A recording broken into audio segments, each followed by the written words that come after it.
to the tune of OPP. Minority by nature, no time for idle chitter chat and petty iterations. Teaming to me exponentially like I'm Barack's inauguration. Erratic calculations, nah, I runs the infinite. Only way I slow me down is with some calcing by a limit. They might no longer show the work, the answer self-evident. Some truth should be proclaimed in the Declaration of Independence. Things not instantaneous can be approximated by adding up our changes till everything integrated. Word to my partners in calculus. Yo, you down with BCP? Yeah, you know me. You down with BCP? Yeah, you know me. Integral, grind exponential. You down with BCP? That's the way we rotate radiannually. You down with BCP? Down with BCP? You down with BCP? You down with BCP? That's the way we do things limitlessly. Yeah. Good evening, good evening, good evening. And to start off the show, we got Foster frozen already. Yep. Frozen solid. I said, crap. Right in the middle of the intro, it just froze. So am I still frozen No. or looking No, moving you're not crazy? frozen now. You're not frozen now. So welcome, guys. But what's going on with you, Foster? Tell us something good, man. What's up, everybody? Something good. Making progress on this house a lot quicker than the last one. That's a chore, man. That's a Well, chore. It's a it's lot easier everywhere. than your first house, huh? Well, it was easier than that house, but No, I mean your first house. I got stuff that I just started doing that I intended, and I had stuff sitting here from 5 years ago. So No, I was we're talking rolling about along every day. your very first house, like, back in, 5,000 years ago when you had huts. I was just, it's easier than that, right? Yeah. Well, that was a lot of stone carving, dude. Let me tell you. Man, but I did see your high school picture though. Yeah. Thank you, Shorty. Hieroglyphs. Wherever he is out in the woods, the hieroglyphics. So tonight, as you guys should know, we're going to be giving a training camp ticket giveaway, thanks to Walt from the Bear Review.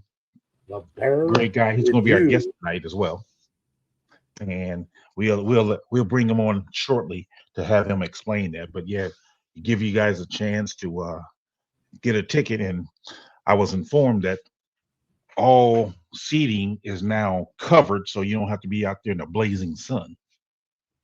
Time out a second, Peach. I got to address this. Shut up, Mr. Scrody Fitz, Mr. Shorty. Can you guys ever get started on time? And he's laughing about it. We Right. did it in homage of you. That's all. Only thing I'm saying is, at least we're here. We're not out vacationing, bro. Yep. He's out there in the woods somewhere, man. Right. Out there in the woods. Yeah. Carl's got it right. Science My Podcast says, can you ever host your own show? Right. Why would he want to do that? Man. So what if we do this? Get to your chat, and then we'll bring Walt on right away. You can go back over the you guys can go over that giveaway. The training camp ticket giveaway for, I believe it was August 14th. Yes. So, So Mr. Shorty's in the chat. Squeegee, Armando Lawler Jr., Minister Charles Johnson, Mr. Mayhem, Cliff Victoria, Rick Gonzalez, Levante Rogers. Hey, PJ. Yes, sir. Did you say Minister Charles Johnson? He's a baller, man. I hate him, though. Like, Michigan guy. I can't stand him, man. Minister Charles Johnson. King Booker World. Trying to make sure I'm not missing nobody here. Fine Smile, of course. Chad Speaker. Chad Speaker. Zilla 007. Zilla 007. I It's think on I'm my up email there. address, 007. Man. So yeah, guys, thank you guys for joining us. Like I said, I ain't gonna have Walt waiting too long in the background, but yes. So let's bring on Walt and from the beer review. What's up, guys? What's up, Walt? Walt, Oh, man, it's good to be back. Good to just see caught you, man. your It last truly couple is. videos, man. I was a little behind. Yeah, me too, man. But such is life. Yep. There you go. Absolutely. Before we get started with the camp giveaway, can you tell our listeners about your channel and what you focus on and what your format is about? Because I know it's not live, so. Yeah, no, very few live episodes. I might be doing some more recently with the season coming up, but a lot of it is short 5 to 10 minute videos just on different subjects. There's been a lot of training camp updates recently, but we're going to do player evaluations, some draft stuff as we go on, stuff like that. It's all about fostering a discussion between Bears fans. Like, I know nobody cares about my opinion, but Right. but honestly, I Right. just want to get everyone together and just make a nice group atmosphere. We can all talk about our stuff. So that's the whole purpose of why I started the channel. Yeah, I was a guest on one of his episodes, and it's a good time. It's not like the one I wasn't on wasn't live, but No. Walt knows the stuff. I can tell you guys that you guys already know, but yeah, he knows the stuff, and it's a good watch, man.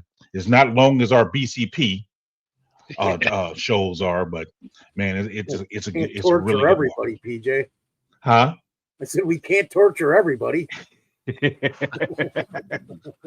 Yeah, Yeah. no. I try to keep it short. I think maybe the longest Well, ever went's like 12 minutes. So Here, Walt, I'm so I got all this crap done, and now I'm still just super busy still.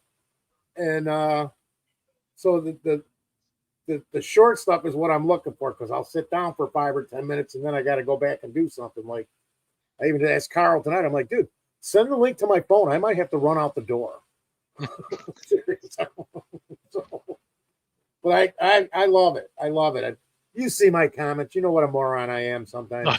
that's all. But Good, I love the bear review, man. It is. Thanks. Yeah, he You either get going to run out the you door. get that information quick, and then I go even look, and I'm like, well, these guys are saying the same thing. They're just taking 35 fucking minutes longer to say it, and You not either always run the out the same door thing, but or jump in the bed. their point of view, something with the when you're doing the updates, because he made some good plays. He made some good plays. And I don't even go on any of that stuff though too, like that they're doing with oh yeah, and he's threw for 2 touchdowns. It ain't a game, dude. Sorry. Yeah, I mean, the stuff with like training camp, I don't, most people don't put a whole lot of stock in how many passes he made. They care about the big stuff and Yep. The other side storylines. I'm not going to bore you with a bunch of jargon and all that. Cool. Yep. That's my job. So you're gracious enough to want to give away a training camp ticket for August the 13th. It's August 14th. 14th. I'm sorry, August the 14th.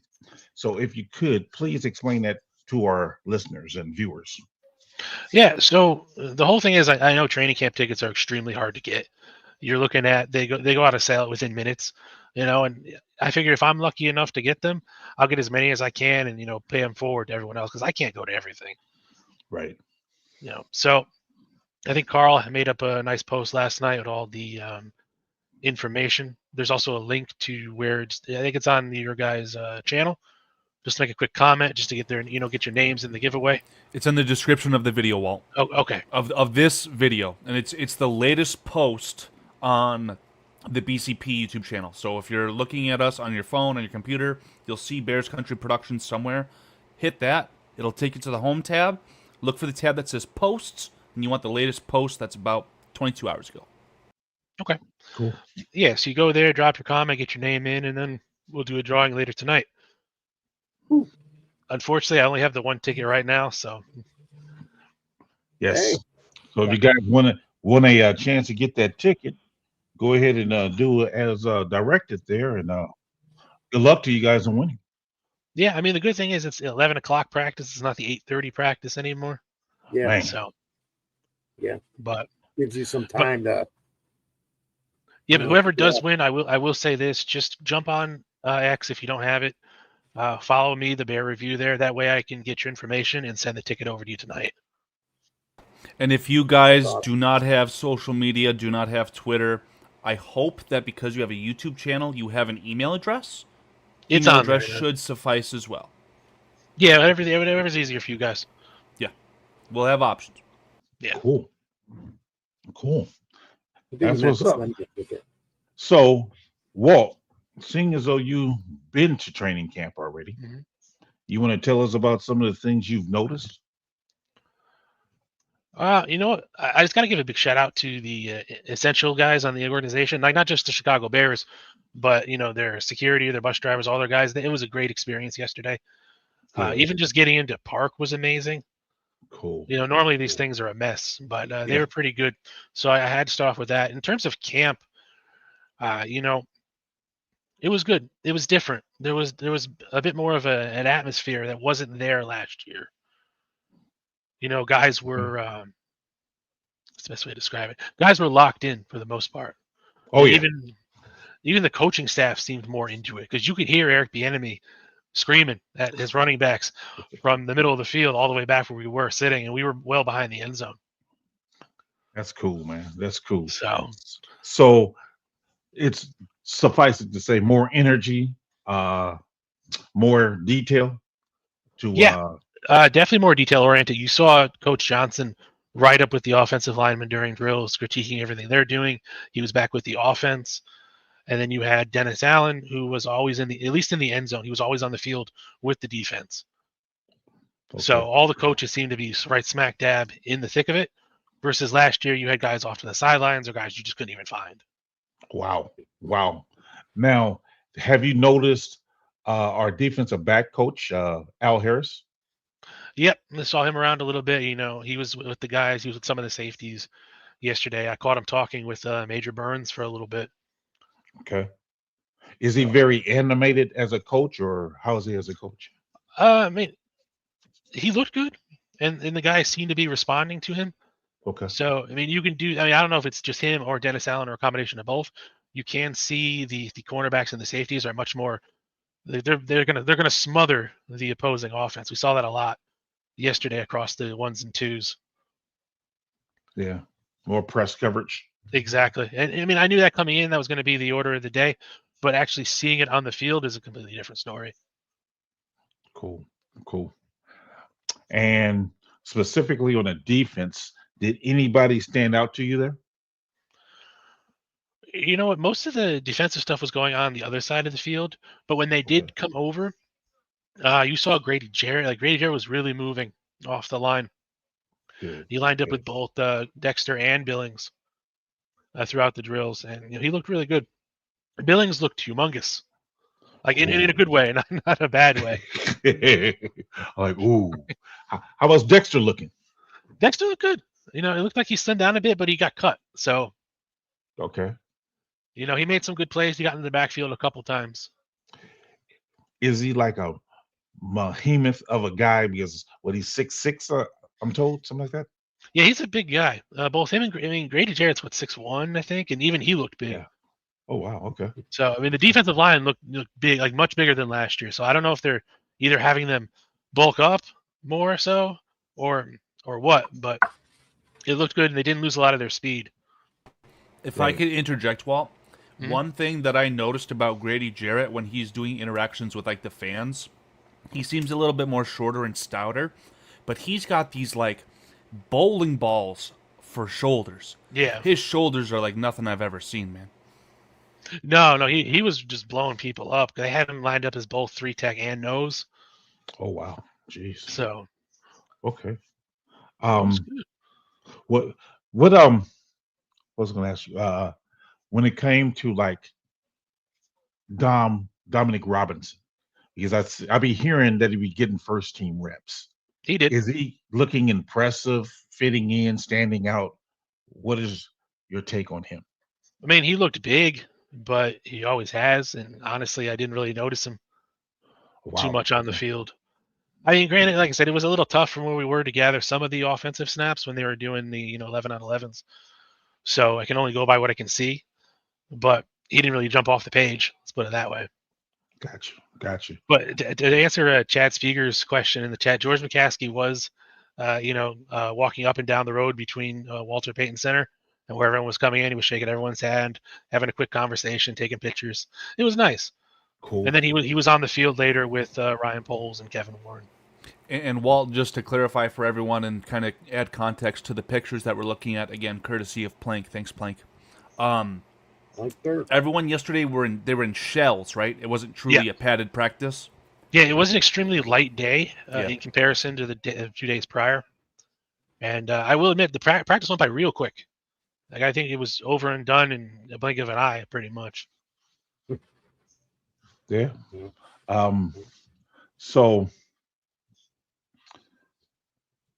what was your first impression, if any, about our signee Deo? I will not even attempt to pronounce his last Leave name. it Dale. Oh, Dio Dale. Degbo, yeah. Yeah. You know what? I've watched a lot of stuff on this kid, dating all the way back, I think 3 years. I'm trying to think how far my tape goes back. But the kid he's got he checks all the boxes in terms of an athletic point of view. Okay. He's big. He's got some speed. He's got a few pass rush moves. He's got a nice spin move. You want to see him put it together a little more when he's on the edge. Because if you watch him on the edge, you watch him inside, it's almost watching two different players. He's very one-dimensional coming off the edge. You're going to see a lot of long arms, maybe a spin every now and again, but that's it. When he's inside, you're going to see more. He's going to swim up and over you. He's just going to bowl right through you. Yesterday, he was on the field for a little bit. He looked pretty good. Looked fast off the line. I think that's pretty much all you can really, gather from these kind of things, because they're not in pads, so they're not going to go 100 on him. You're only going to get a very few chances to see him. But overall, like I said, he looked fast, and I'm hoping that does carry over, and I'm hoping that 2023 wasn't just a fluke. That's one of my main concerns with him, though. Okay. Now, not that you could tell, because like you said, he wasn't in pads yesterday when you went. Mm-hmm. But does he look like he's more of a 3 technique or an edge? See, that's a tough call with Dennis Allen, especially. I think if it was anyone else, just based on his film, I'd say he might be better inside personally. Right. But I think the way Dennis Allen, sets up his defense, he's going to be good either way. He's probably better inside, honestly. If I'm gonna tell you how I really feel, I'd probably have him inside versus outside, because I do like a little more speed, a little more flexibility off my guys off the edge. So hopefully Austin Booker can do that. Austin Booker himself did look good yesterday. He got taken out of a few plays, but it's shells, so they're not going to go crazy. Was he taken out for disciplinary reasons? Oh, no. It's just, he just got caught up by the line and he just got removed. Not that he got physically removed from the drill. It's just he was out of the play. Okay. Gotcha. Okay. Before I go to the offensive side, Foster, you got anything for him for defensive players? No, keep going, because you're doing fine. I'm hoping you get to what I get to. Okay. We'll see. Keep going. So on the offense, my first question is, what was your impression of the line? I know, again, not in pads, but line, and as far as their communication and blocking in shells. Right where we were, the offensive line was, all the guys were training right by the end zone. So we got a real good shot at them. We got to see Doug Kramer out there basically first thing doing drills against the end zone post. So it was nice to see him back, because I know he hurt his leg a couple of days ago and they weren't really sure what was going on. Luke Newman is back taking snaps at center, which is interesting. I feel if he's going to make the team, it's going to be at guard. I mean, I think he can play center too. Carl, I did send you a video of just him snapping the ball a couple times. So if you want to bring that up whenever. How did he look snapping the ball? Was it snaps like high, low, left or right? You can see right here. You might have to back it up. Back it up. That looked kind of high. Yeah, so he took 2 right here, and the second one you'll see almost goes through the hands of the coach. So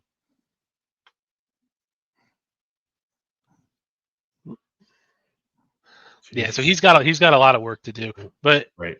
I've always been, a proponent to that. Like he's a big project at center. He's probably a better guard at this point. But having that versatility is what's going to get you on the team. True. True. Yeah, so he was running basically with the 3s, and then he got bumped up to the 2s when Kramer shifted over to the 1s during drills.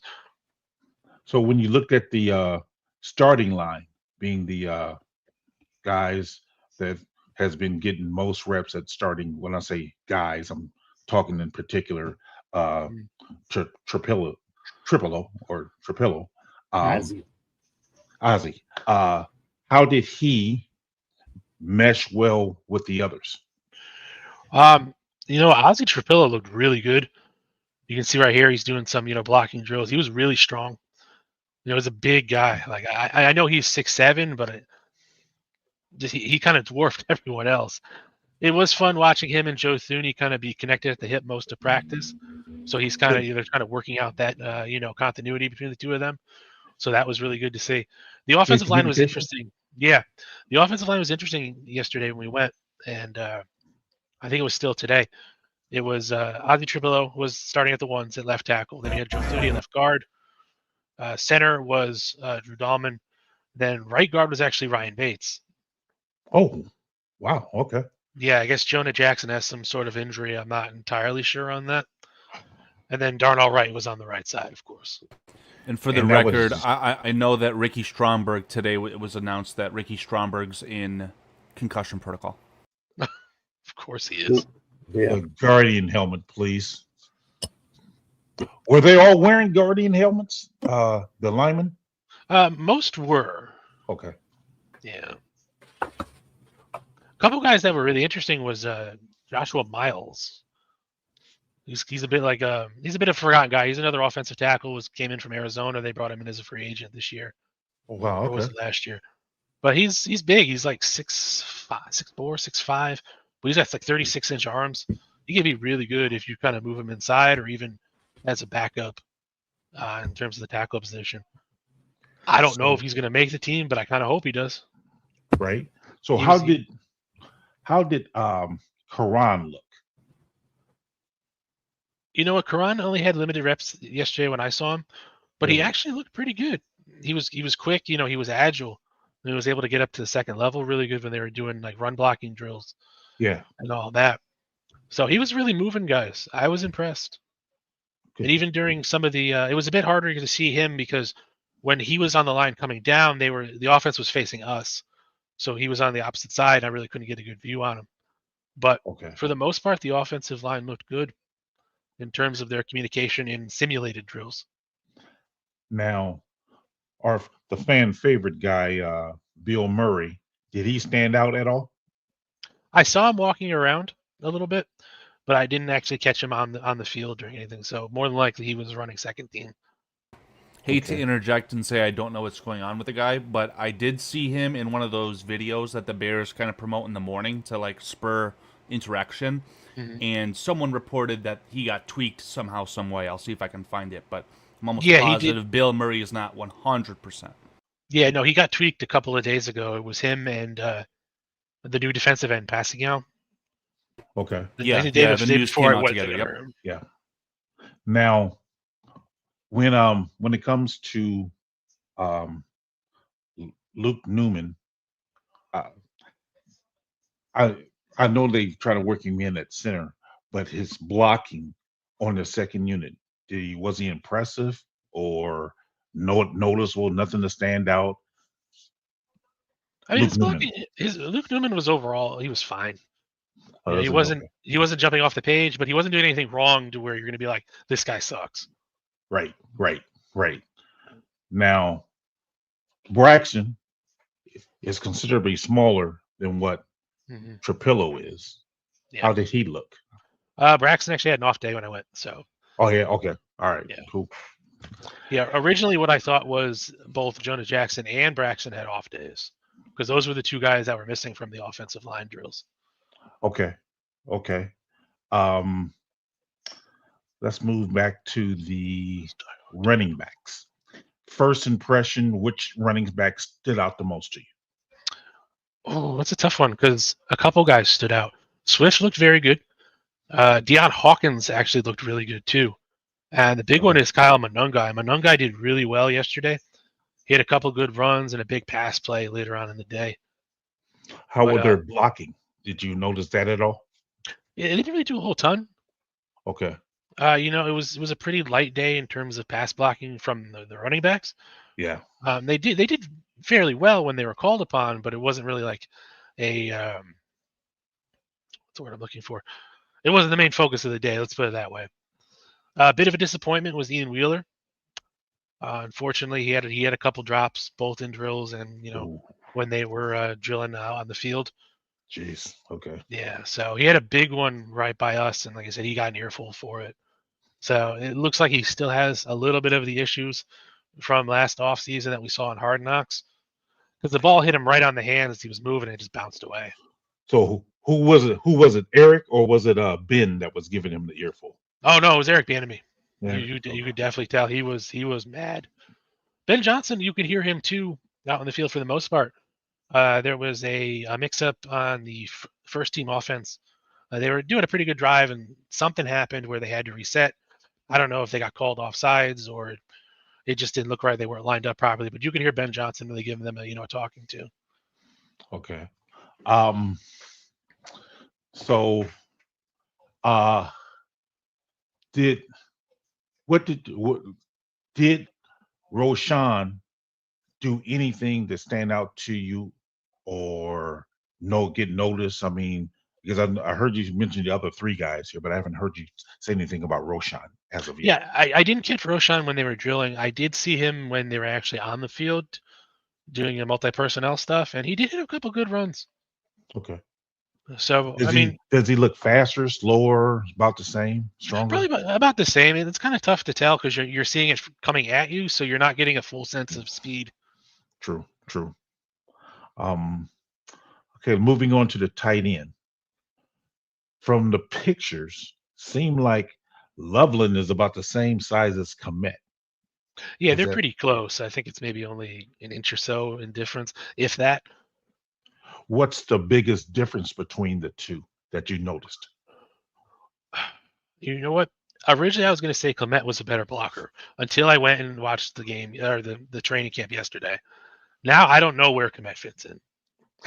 Okay. I really don't, because you throw him the ball, he's slow, he kind of lumbers around, his hands aren't that great. His blocking was suspect last year, Right. and then you Right. have Colston Loveland come in. The guy's got a shoulder injury, so you don't see him in rookie mini camp. He comes in, he starts running. He always ran crisp routes, even at Michigan, and you can see that on the field here yesterday, and even today. Right. So he does that. His blocking has improved a lot. Because if you watch some of his Michigan tape, he's always very shoulder first. And I think Right. after he blew up his joint there and they reconstructed, he had to rechange his game. And then there's also the video that's floating around about Caleb Williams' rushing touchdown yesterday during camp. And it was Colston Loveland who actually led the charge for Caleb to get into the end zone. Yeah, I saw. Yeah, I did see the preview of that one. Yes. Thanks, Carl. Yep, so he's right there. And away he goes. Yeah, he looks very tall. Yeah. Loveland. Yeah, it was interesting to watch because, Komet did get his time with the ones. You could see Okay. him, on a couple of drills, they had him out there. But a lot of it was Colston Loveland. Really? Because I know early on, Komet was on the other side of the field, because where I was closer to where you walk on to fields 3 and 4. And Plank was on the other side in those side bleachers you can kind of see. And he had a better shot at Komet than I did. Now, when they go 11 personnel, who is getting most of the reps, Komet or Loveland? You saw Loveland a lot. See, the problem was because I was doing a couple of different things, so I didn't keep count, unfortunately, Gotcha. in terms of how many. But they both had their chances to shine. Okay. All right. I just think Colston's doing a lot better at it right now. Moving on to the wide Fair receiver. enough. Who was the wide receiver that stood out the most to you? That's an easy question. That's Luther Burden III. There's no answer. There's no other answer you can make. There's Wow. some good guys. Rome had a few good plays. DJ Moore had some good plays. This guy's name Zachariah. He had a couple good catches there, and there were a few other like would be team 2 and team 3 guys that looked good. Yep. Right. But Luther Burden was something else, and he continued to do that today. Wow. Okay. Okay. Yeah, should not I'm have a actively problem compiling wide. footage. Sorry, Foster. I'm just saying I'm actively compiling footage of Luther Burden today. Today was Luther Burden Day. So I'm sorry, did you go to training camp today too, Walt? Unfortunately, no. I went yesterday. Okay. Probably should have all went today. Honestly, it sounded like it was much better. Yeah, I yeah, second today- that, Walt. right. But yeah, he So- made a really good. He had a really good crossing route with Caleb. They connected. He ended up getting through for a touchdown early on. Later on in the drive, which I actually found to enjoy a lot more, was Williams threw up the ball, and you see Luther Burden just track the ball all the way in the end zone, jump up, make the play over the defender. Unfortunately, he came down 1 foot out of bounds. Okay. But it Who was the defender? a perfect play. I got the roster card here. Let me see who it was.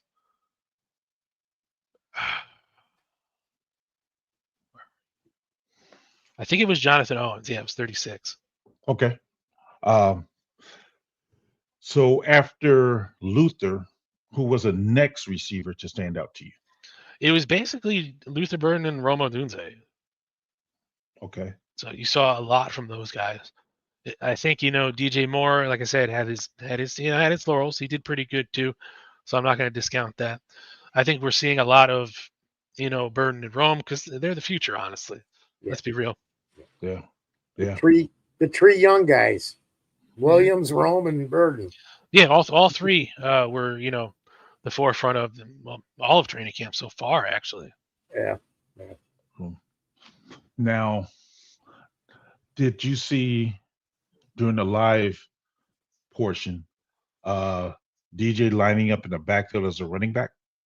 he did a couple times. It wasn't as prevalent as the day before, but he has been taking a few reps back there. Is there anyone else that was Bird never lined up in the backfield? Not that I noticed, unfortunately. Okay. Yeah, like Speedy said, Zacchaeus is doing really good too. He got a lot more times on the twos yesterday, and had a pretty good connection with Tyson Bagent. Okay. I think so. What was that other undrafted rookie, the tall one that we signed? The wide receiver. Wide receiver. We signed Jade Walker and JP Richardson as UDFAs. I don't know if either of them are relatively tall, but I thought one was 6'2". That's what I'm thinking about. When I was out of commission last week on PTO because I got my wisdom teeth taken out, I actually started watching a lot of CHGO. Sorry, that's a bit taboo over here. But Adam Hogue did an interview with JP Richardson, and Hogue looked taller. I don't know how tall Hogue is, but Hogue's not an NFL wide receiver. Well, Richardson's only 5'11". Yeah, it makes perfect sense. He'd be as tall as me. What about Walker? The Walker's 6'3". 6'3". How did he look? Didn't see too much of him. I saw him walking around very early in the morning. But like I said, a lot of the twos, which is where he was, twos and threes, were on the other field. So unfortunately, I couldn't really get a good view on them. All right. Now, moving on to the quarterbacks. Caleb, did he show a propensity to favor any particular receiver? I'd have to say no. I think he spread the ball out very well because he hit everyone. He just hit Moore, he hit Rome, he hit he hit Luther Burden a couple times. He brought his running backs into the passing game as well, so there were a few passes to Swift, a guy, and I believe Hawkins was out there at least once with him. Okay. So Walt, the receiver you keep referring to, his last name is Zacchaeus. You can call him OZ. I think that's his official nickname. Yeah, I think that's the better. Bears will be referring to him, so he's OZ. Well, yeah, that's fine. We'll just call him OZ for now. Hey, Peach, that's the big word of the day, man. What? Propensity. Propensity. So big word of the week. Sorry, go ahead, Pete. You're you're killing it, man. I'm going, okay, yeah, tell me. I mean, because these are the things, when I used to go to training camp, because I'll be the first to admit, since they moved to Hallis Hall, I haven't been there. these are the different things I look at, the questions I'm asking. So when you looked at Caleb, was he like as soon as he hit that back foot, is the ball coming out, or is he doing a couple of hitches? There weren't Or did any you hitch. notice? He wasn't really doing any hitches, so he looked smooth in terms of that.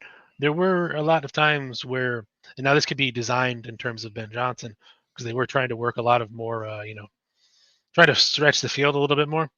So he had plenty of time to throw the ball.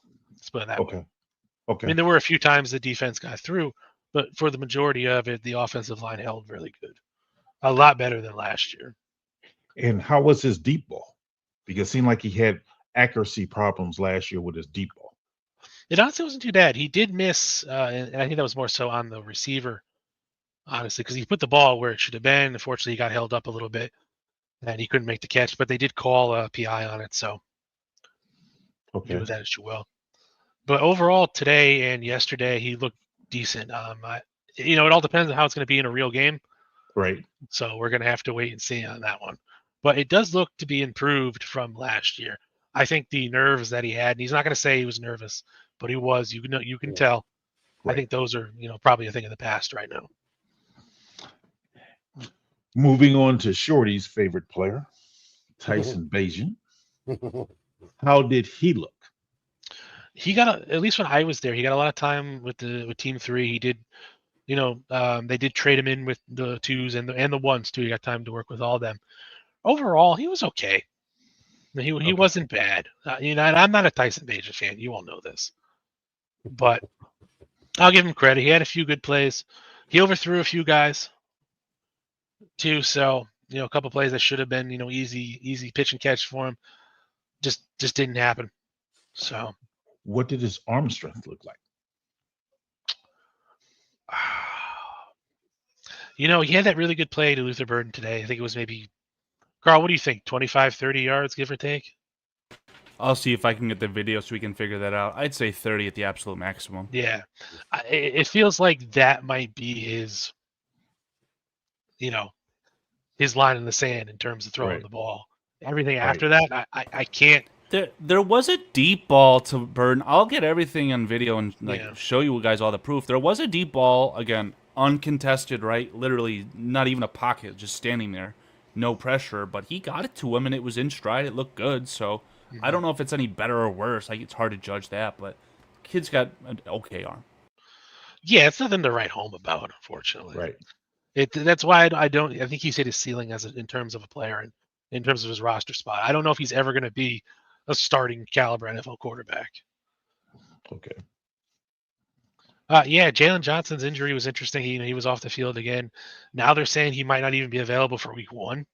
What? Yeah. So Yeah. Oh, wow. I was just going to bring that up, bud. Yeah. Crazy. Go ahead, Foster. I exhausted my questions regarding the players. You pretty much covered all the bases I was going to cover. I mean, I didn't get too much in like. Did you see the cornerback, the defensive backfield play? I might have missed some stuff too. I was on the phone. Crazy little story on the side, but yeah, I mean, defensive backfield was actually amazing. I thought it was head over heels better than it was even under Eric Washington last year. The guys there was a lot more press man coverage throughout the day. There wasn't a whole lot of soft zones, which was amazing for me to see. I was really happy. Dennis Allen was there with the guys. You can hear him calling the plays through the headset. You're muted, Foster, if you're saying something. Okay. But yeah, great couple series against Caleb right in the red zone. There was just nowhere for him to throw. Dennis Allen had guys everywhere. I want to hold the thought right there with you gentlemen because Walt brought up an interesting name. I think you just referred to Smitty, Terrell Smith. Today, there was a very interesting clip, and I don't know how fast or slow I'll be able to find it. There it is. Let's see how fast I can figure this out. I'm very high on Terrell Smith. I love the guy. I think that he's assuredly a lock, or at least I thought he was until maybe today. But do you love him? as much as you love. Not as much as Josh Blackwell, Blackwell. PJ. Don't even go there, buddy. So, talking about Dennis Allen and wanting his defensive backs to be sticky in press man coverage, right? Let's take a look at the film. Let's let the coach tell me what he sees. It's against Rome Odunze. Ooh. I mean, you speak for yourself what you guys see, but I'm seeing Rome just breaking off, and it's nothing. That was a good break. He's gone. Yeah, I That mean, was a there's good break. He got destroyed. Poor Spitty. I mean, the thing with Terrell Smith, and it's not really a knock, is he's more of his own cornerback anyways. Yeah, you're absolutely right. It's a well-known fact that his man coverage skills are lacking in comparison. I think now I could be wrong because I've never coached the cornerbacks, but I was under the assumption that cornerbacks are taught to watch the wide receiver's hip. And if that's the case, from that video that Carl just showed us, seemed like he's looking at Rome's chest. I mean, just by the angle of his head, it seemed like he's looking up as opposed to watching the wide receiver's hip. You want to run that again there, Carl, if you don't mind, please? Yeah, not at all. Give me just a second. Bear with me. Where was I? Can I go back? Oh, no. Oh, okay. I don't know. I feel like this is like a fan video, so I doubt that BCP will get hit with some, let's call it some BS. But, yeah, it's not longer than 8 seconds. Right? Golden Rule 7 seconds, but yeah. I don't think they care about videos like this. See his head level? Seemed like he's looking up high. Terrell Smith? Yeah. And he's almost eye to eye with Rome. Right. And that'll get you lost. He's trying to get his arm on his shoulder, too. I mean, he was beat off the jump. Rome looks different to me this year, too.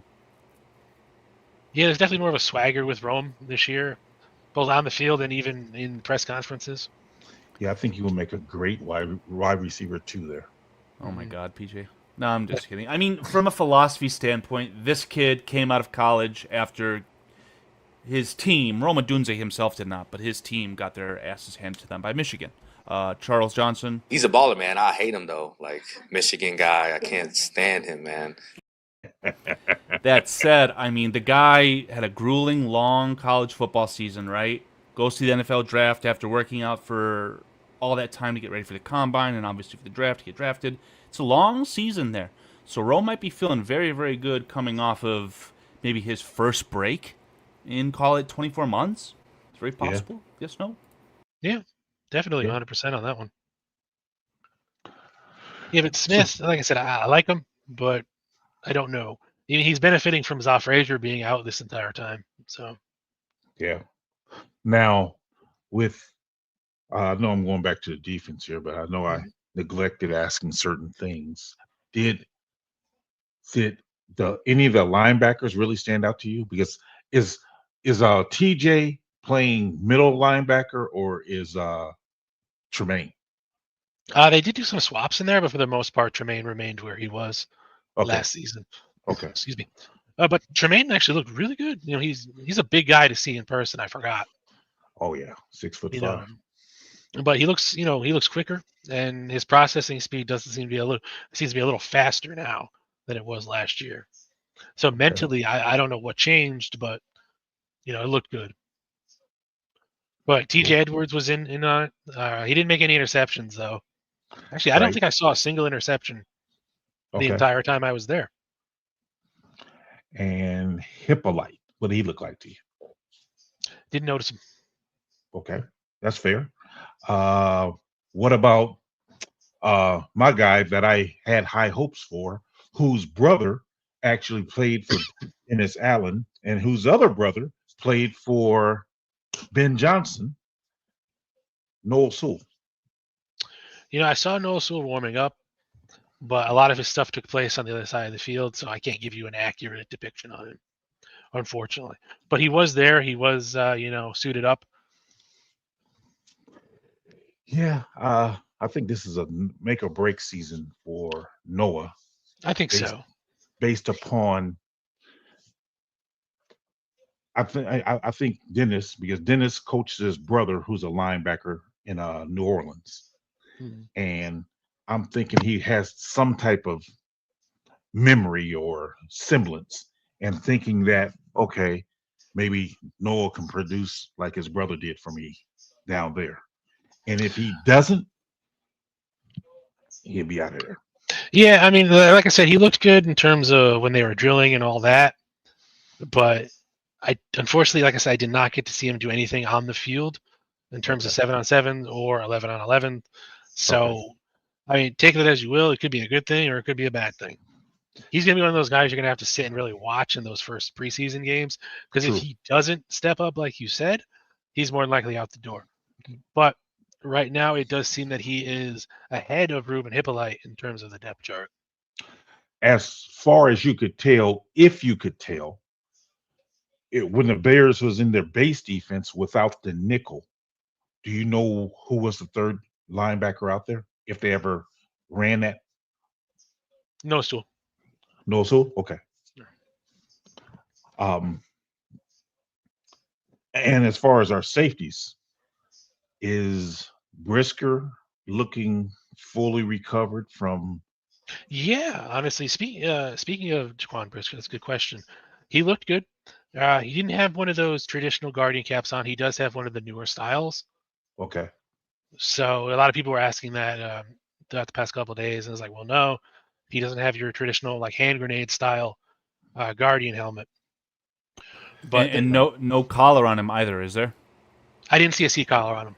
Yeah, the C collar. Everyone is Roshan Johnson, I think, is wearing it. What it's done, and it was popularized by Luke Kuechly. It's designed to increase blood flow into the brain to pad the brain so it doesn't smash into the skull. I think that's a lot more effective than just putting a condom on your head, so to speak. So I would love to see Brisker have that. So hopefully Rojo can change his mind. Yeah, the thing with Brisker's last concussion was it had nothing to do with like his head smacking against the side, his brain smacking the side of his skull. It was all about the function of his inner ear. So the Guardian cap wouldn't have done anything anyways. Right. So his equilibrium was off. Yes. Correct. Yeah, I know whenever you guys have ear problems, or even sometimes ear infections, because I used to get middle ear infections myself, it throws off your equilibrium. So have any issues with your ear, your equilibrium can be thrown off. Yeah, so a bit of a shameless plug here. I did do a video about this on my channel, which I go into a little more detail. I actually saw that. Yes. Yeah, so you video. can go and watch that just to get a little more insight on how it was. Yes. What he was talking about. I do throw up some photos on there, so what it looks like. So if you don't know these different systems, you'll have at least a little bit of an idea. Good. Yeah, it was a good video. Thank you for sharing it with us. So Ben, what was your impression with Ben overall, as far as him commanding practice? You know what? All his coaches, and I think they follow his lead.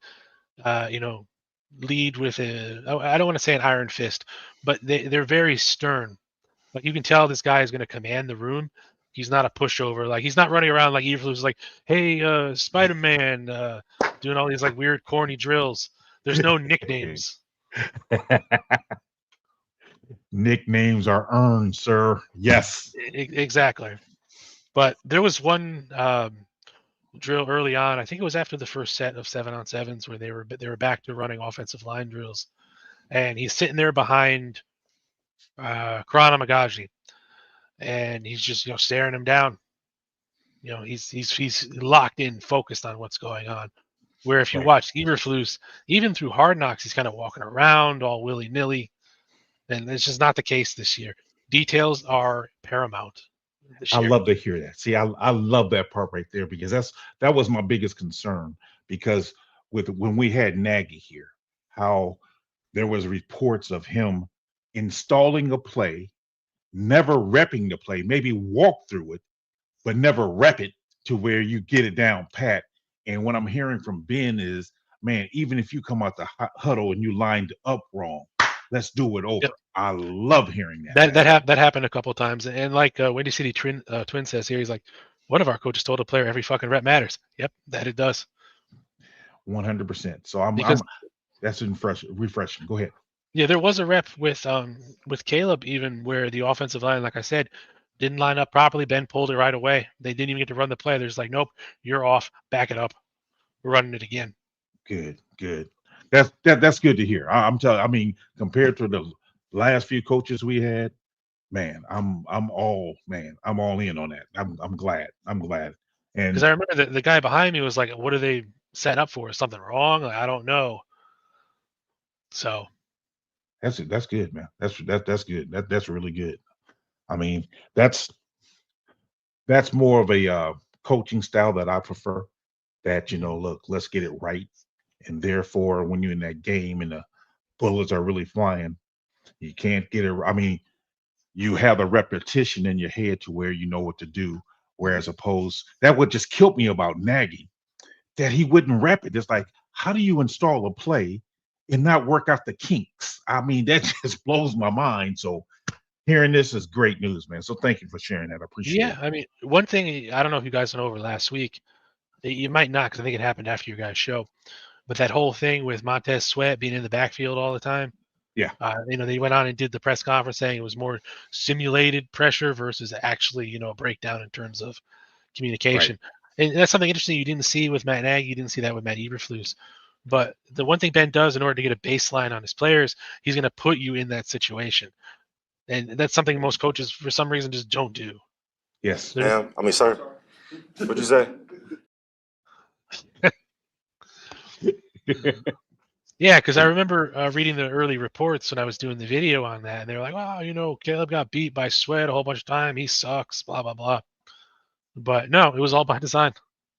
Now, switching back to the offense real quick, my guy Wright, how did he look? Wright looks like he slipped down a little bit, honestly, in a good way. Like, I wonder if he did that wide receiver drill again. He might have. Conditioning test. All right. Yeah, I mean, he was out there, pushing people around, doing his thing. He looked good in drills. I didn't see him really get beat by anyone. Maybe it's his number, but he does remind me of a Panay Sewell. I mean, they share the same number, but he does remind me of Panay Sewell. Yeah, I was kind of hoping to see Jonah Jackson and him side by side to see the whole twin factor, but unfortunately it didn't happen. Cliff is asking, what coach didn't script plays for the start of a game? So stupid. Luke Getsy? No. Luke Getsy scripted too many plays. Yeah, he scripted the first 15, and under Getsy, we actually seemed like we scored every opening drive. It was just after the opening drive, we couldn't do nothing with it. Yeah, that's it. I mean, he didn't do nothing after the opening drive. Like, man, we scored almost from what I remember, it seemed like we scored almost every opening drive. After that, it went downhill. Like, who didn't script the first play was the Lions special team coach tonight, where they basically punched the ball out of their own hands. But that's a whole nother story. Who is their offensive coordinator now? He was the passing game coordinator for the Broncos last year. Okay. Yeah, I what do you think the Lions are going to do this year? I have no idea, but I'm not impressed with them right now. Yes, it's second and third stringers, but so are the Chargers. Yeah. I think they're going to take a severe step back based upon losing your two coordinators. So based on the small sample size, yes, it does look like they're taking a major step back. Now, I'm a very big fan of Dan Campbell, and even my wife is too. I wouldn't say that we're Lions fans, but if the Bears just suddenly went away, the Lions would be number two. Okay. I think he's a good guy to be a cheerleader on the side in terms of his mental processing ability and his ability to see 5 moves ahead. Yeah. I wouldn't give him any medals in terms of that. It does seem that, the reason why the Lions were as good as they were was Ben Johnson, Aaron Glenn. And moreover, at this point, it looks like Ben Johnson was the catalyst of the Lions' rise to prominence. Yeah. And I wonder, how's it going to do without him? And I've never thought of Dan Campbell to be a X's and O's guy. He's more of a rah-rah guy. Yeah, he doesn't seem So like that at all. yeah, so uh I'm looking at our coaching staff, and I guess, what's his name? Our assistant head coach, the wide receiver from the Steelers, And Antoine Randall. Antoine Randall. He's more of a rah-rah guy Oh to yeah, me. Not in a bad way though. Not No, like a Dan no. Campbell rah No, rah. no. I'm just saying you you need both. You need an X's and O guy, and you need a rah-rah guy.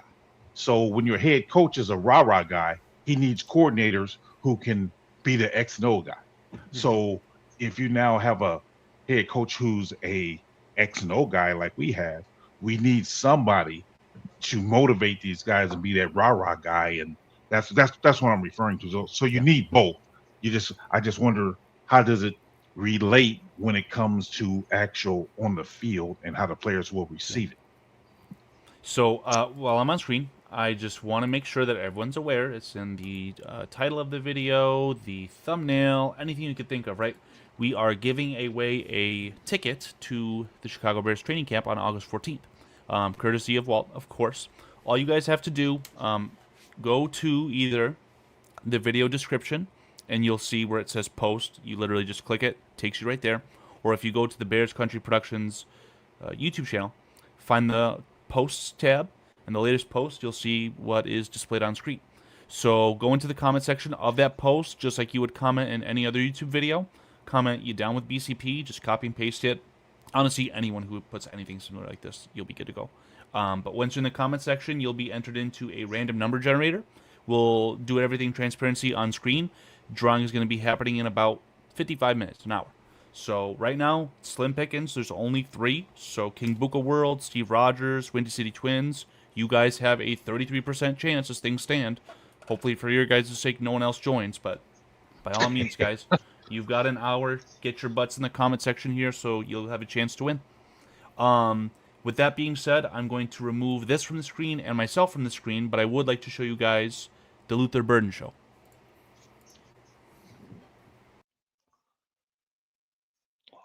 Love it, but that was late hands there. That was against Jonathan Owens.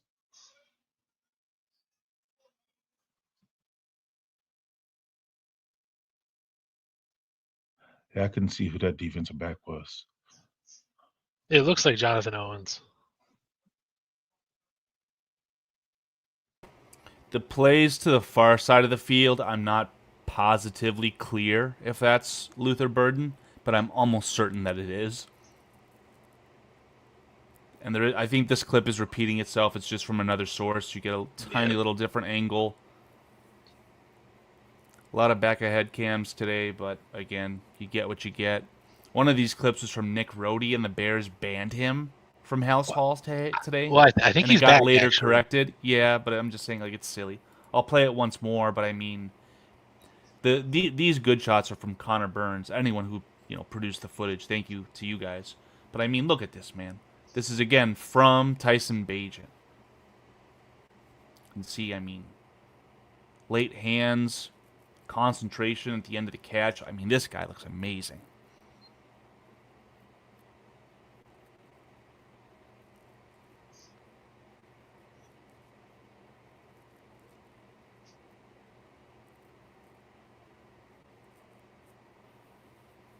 Yeah, same clip.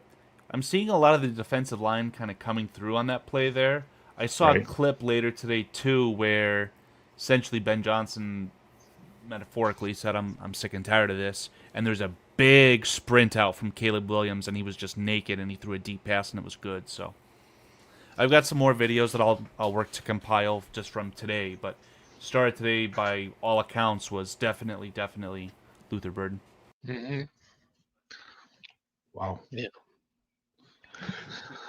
Yeah. I mean, Luther Burden has taken that narrative that people have been trying to push for the last 2 weeks and just turned it on its head, honestly. Good. I don't like when people try to push certain narratives just because they don't see the guy out there in the field. And for me, I'll be the first to tell you, I knew nothing about Luther Burden before we drafted him. Ooh. Oh But, man, you're missing out, PJ. Yeah, but so since then, PJ, at the end of the 2023 college football season, PFF, everyone loves PFF, right? They did a mock draft, essentially within the week of the season ending. First player off the board out of the entire class, Luther Burden. wow. That's the talent level we're talking about here. I think that the Panthers messed up by passing on him and drafting Tet McMillan, if I'm being honest. And that was McMillan got drafted this year, correct? Yeah. He got drafted before Loveland at 8. Jeez. Hey, Panthers going to Panther. That's all I got to say. That's the Panthers true. on the Panther. Yeah, but see, McMillan's like a bigger wide receiver. They kind of needed that, so I'll give him a pass for now. Yeah. But honestly, it's like poetic justice, Walt. Like, they passed on drafting Steve Smith Sr., like a regeneration, after they already traded away the original regeneration with DJ Moore. It's like, you get 3 strikes, you're out. Like, Panthers are gonna Panther. yeah, well, Man. oh well for them, right? Hey. No, but really with Luther Burden, and it was the whole reason why I didn't care if we took a wide receiver, an offensive weapon after Caleb Williams in that draft, because I knew Luther Burden was going to be available somewhere down the line, and that's who I really wanted. Oh, okay. Okay. Yeah. What do you like most about Luther? Hey, Luther's just a dog. I mean, he's got that swagger and that attitude that you want.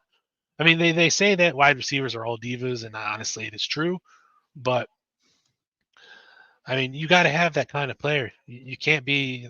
I think DeBoli said you can't be a choir boy, True. right? True. You can't. You got to be able to go up and be like, "This is mine. I'm taking it," and you're just gonna have to deal with it. I'm that dog. Yeah. Yeah. Yeah, but since we drafted him, I've been watching his film, and he does remind me of DJ Moore. Not as stocky or heavy as DJ Moore is right now, in my opinion, but he does remind me of him. I mean, that sudden quickness, that shiftiness. I like him. I mean, I do like him. So I wasn't worried about him not being in camp because I understood the whole contract situation and trying to get the guaranteed money, because it's more out of his hands and more in his agent's hands, because they're trying to set a precedent. So I get it. I didn't hold that against him. I mean, honestly, at this point, I get that they want to fully guarantee all first round picks. Just give it to the second rounders. I mean, come on, this bourgeois bullshit we're playing, where it's like, well, here's 97.6% of this. It's like, Right. come on, how much money are you actually saving? Right. So yeah.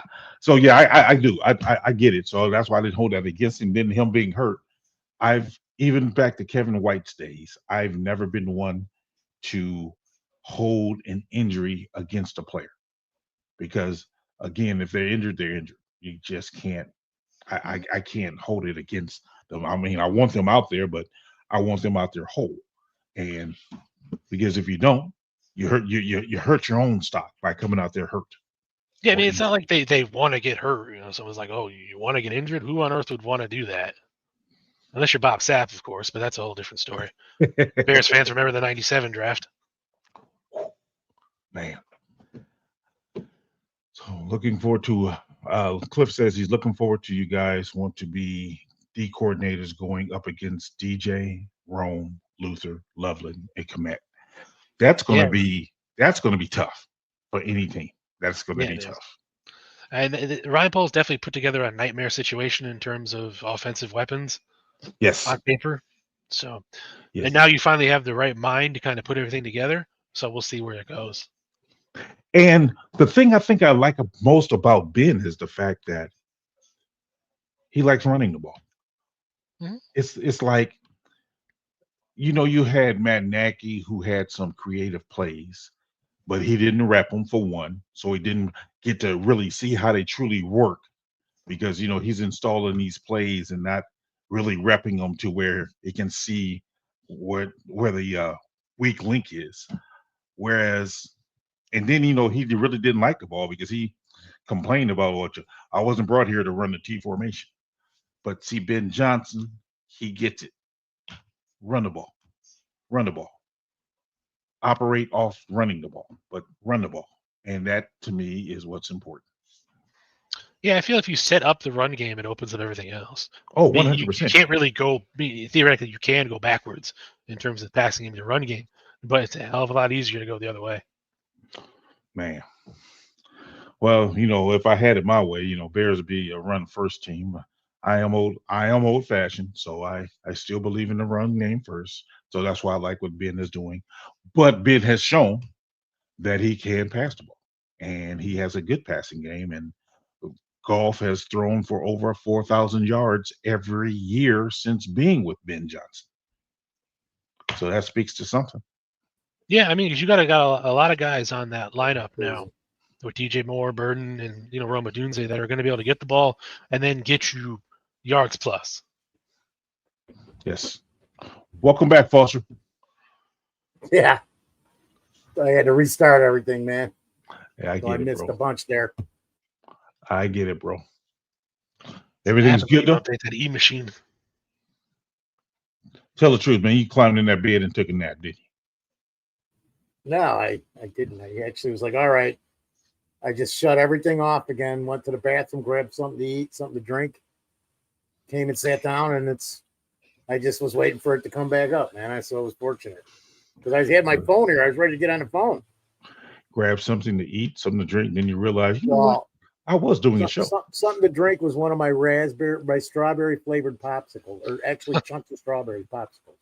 No, I'm just talking about, then you realize, hey, I was in the middle of doing a show. Wait a minute, let me get back. Oh, were you guys saying stuff? Sorry. Right. Well, Walt did a good job of breaking down what he saw at training camp. I'm sorry that you missed it, man, but he did a great job, man. I definitely got to go back and listen. I got to go back and listen because, I mean, your interview, just this was great on my end. I mean, I caught a little bit of it on the phone, but then I set that down. So, I mean, I really want to go back and listen to what I missed the last 15, 18 minutes, 20 minutes, whatever it was. Oh, yeah, he did a good job, man. Walt did a good job of explaining it. So thank you, Walt, for sharing that with us. No worries, guys. One thing is you got to look at Deshaun Wright too. I mean, he's definitely making a case for a roster spot on the season. Right. So he's been the guy that's been running mainly with the ones now that Johnson is hurt. But most people don't know who the kid is. My initial thought when I seen start hearing the headlines about him or the talk and chitter chatter about him, Za Frazier we placed on injured reserve. And Wright, I'm not right. Yeah, that's the name. Wright will get the sixth defensive back position. So PJ, this is really interesting. Today or this morning, Ben Johnson said that Zay Frazier's dealing with a personal issue, not an injury, an issue. He's been out for I have no idea. I put out a video a little while ago with the rookie OTAs. Though he was there, but he hasn't had any training camp, to my understanding. So I think that's why we're seeing Nahshon Wright, is because he's third in the depth chart behind Johnson and Frazier potentially, and both those guys are gone. So take advantage of your opportunity, whatever it is. There goes Foster. Man. Yeah, and I heard somewhere that they said that the reason why they stuck right in there is because Frazier plays the same side of the ball as Wright does, and both of them being out is the reason why he was playing, as opposed to Smith and Stevenson playing at the same time, because Smith and Stevenson plays the same side. Yeah, I mean, he's taking advantage of it for sure. He's definitely 100%. Been in every play. One other guy I'm going to talk up, to the end of time is Major Burns, not the MASH Major Burns, but the LSU star safety, not star as in like star player, but right. The kid's going to offer Dennis Allen a lot of versatility. He can line up at linebacker. He can do box safety or more of like a free safety in the backfield. Cover skills are not as good as his run support, honestly, but so Walt, what about the other UDFA safety that we brought in from Oregon? I think the name is not Tayshawn. Is it Johnson? What is it? I think it's Tayshawn Johnson. Yeah, let me just double check. Do you remember his heck is he? No. Tayshawn Johnson, there he is. He's 33. Taisheem Johnson. Yes. Taishin. Okay, yeah, I'm sorry. And Yeah, I have a full 90 in front of me. It's not perfect, but maybe I can have you help us get everyone in the right position and the right depth. We'll see if that's fun. Yeah, I mean, I got the full current numerical roster right here from Here, give me a second. training camp. Let's figure Let this me out. let me address Rick Gonzalez real quick. Please do. He asked, how has Hippolyte looked? According to Walt, he said that he didn't Yeah. stand out. He didn't even really notice it. Unfortunately, I didn't see him, and no one really made like, oh, hey, look, Hippolyte's over here doing XYZ. So doesn't mean he wasn't out there, but Right. from where I was, I just couldn't see him. He was not easy on the eyes. Okay, Walt. Let's I see mean, if we- the thing with Hippolyte is you drafted him for his speed and the possibility he's got good mental processing. Yeah. So, Walt, maybe let's start with the numbers if you've got everyone. What's Zay Frazier? They go in 20, 20 flat. What about your boy Major Burns? 35, 35. And what about Taisheem Johnson? 33. They gave him Peanut Tillman's number? Okay. What about Power Eccles, if he's still here? I have no idea. He is. I saw him yesterday. Let me find him on this list. I do know you had one other guy in the cornerbacks room. Wright was Yeah. 25. Which one? Nation Nashon Wright. Wright. Nashon Thank Wright you, was thank you. 25. Yeah, perfect. Power And obviously Eccles, we where know are that he's on this side, so we'll have to fix that. Oh, dear. 57. For Power Eccles? Yeah. Beautiful. Oh, shit. Hip- What did I just do? Yeah, he's 57. Hippolyte is 47. I don't know if I like that number for Hippo, but whatever. What about Xavier Carlton, Schmart Turner, Jeremy Robinson? Where are you?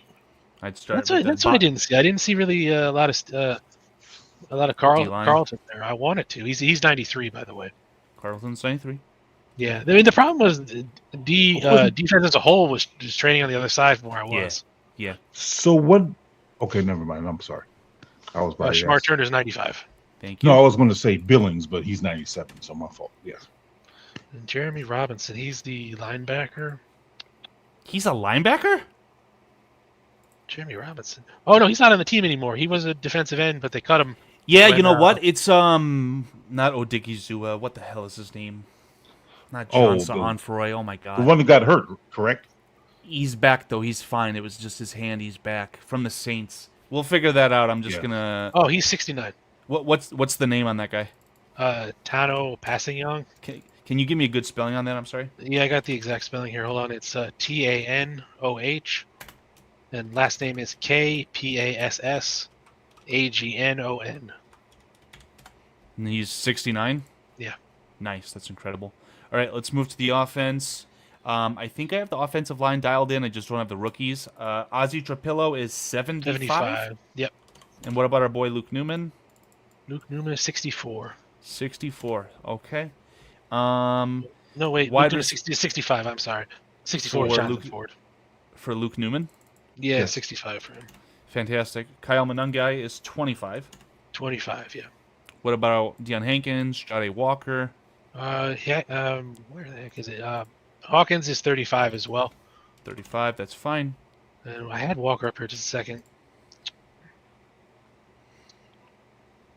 Loveland is 84. I've got the jersey. Yeah, Walker's 23. Fantastic. Man, if he was to stick in Chicago, I mean, it's a legendary number. Shouldn't just be handed out willy-nilly, but whatever. We know Luther Burden for now is 87. 87. Good old Tom Waddle. And J.P. Richardson, He's 26. 26. Excellent. Okay.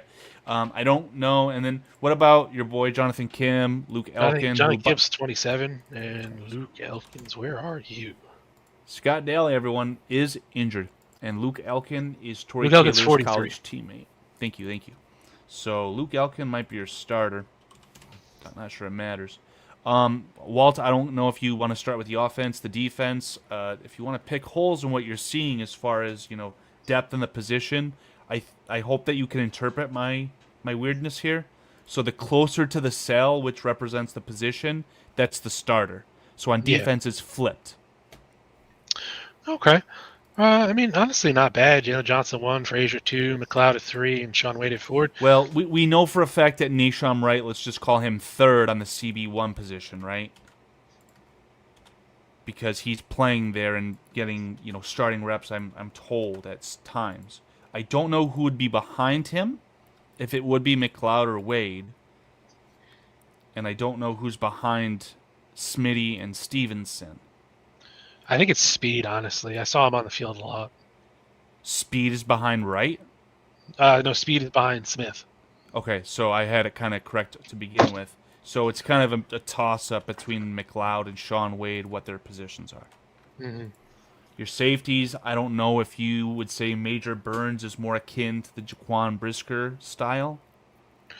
Yeah, I'd honestly say Burns over Cook at this point. I think Hicks still has, because he's the veteran, so he's going to get any precedent here. Not to press you, I mean, that seems like a major thing. No pun intended. You've got the UDFA ahead of anyone? Yeah, I think he's that wow. good. Well, not that he's good or not. Just I guess from what you saw, let's call it yesterday. I know it's probably hard to gauge, but unfortunately, I didn't get a chance to video it. But I did get a screenshot of him on the field, and then as soon as they lined up, he ends up making a play. The kid's got motor for days.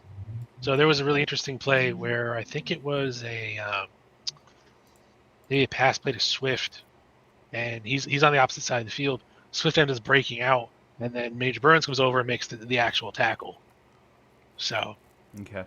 Well, for the sake of OCD and Devil's Advocate, I'm going to leave the UDFAs on the 4th tier until I'm proven otherwise.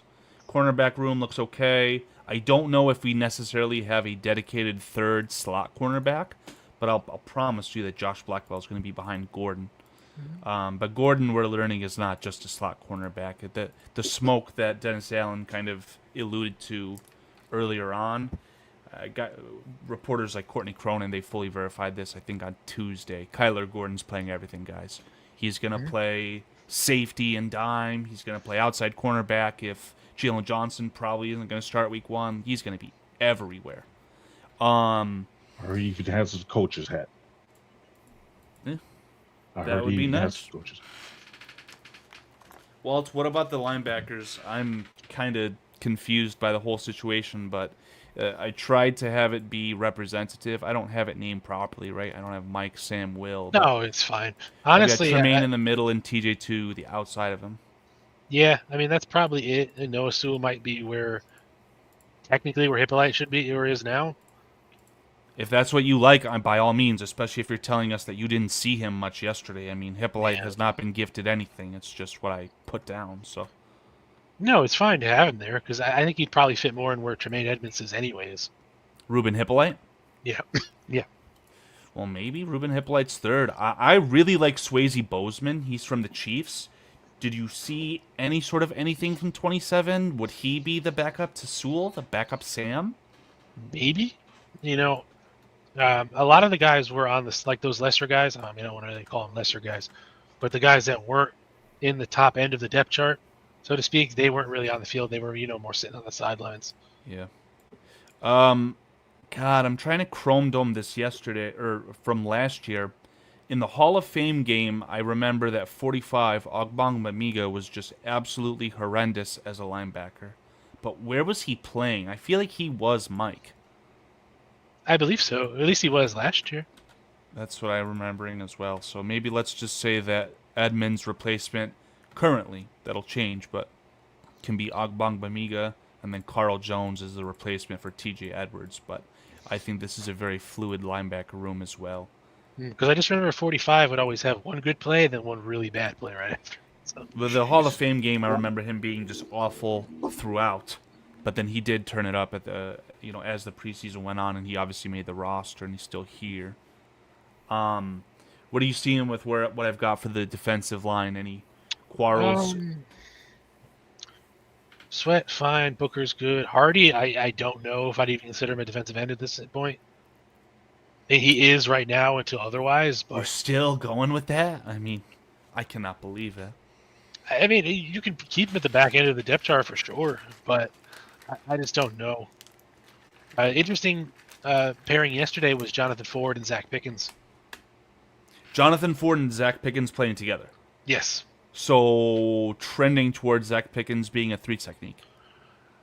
Yes. I mean, it looked like they were both just plugging gaps, honestly.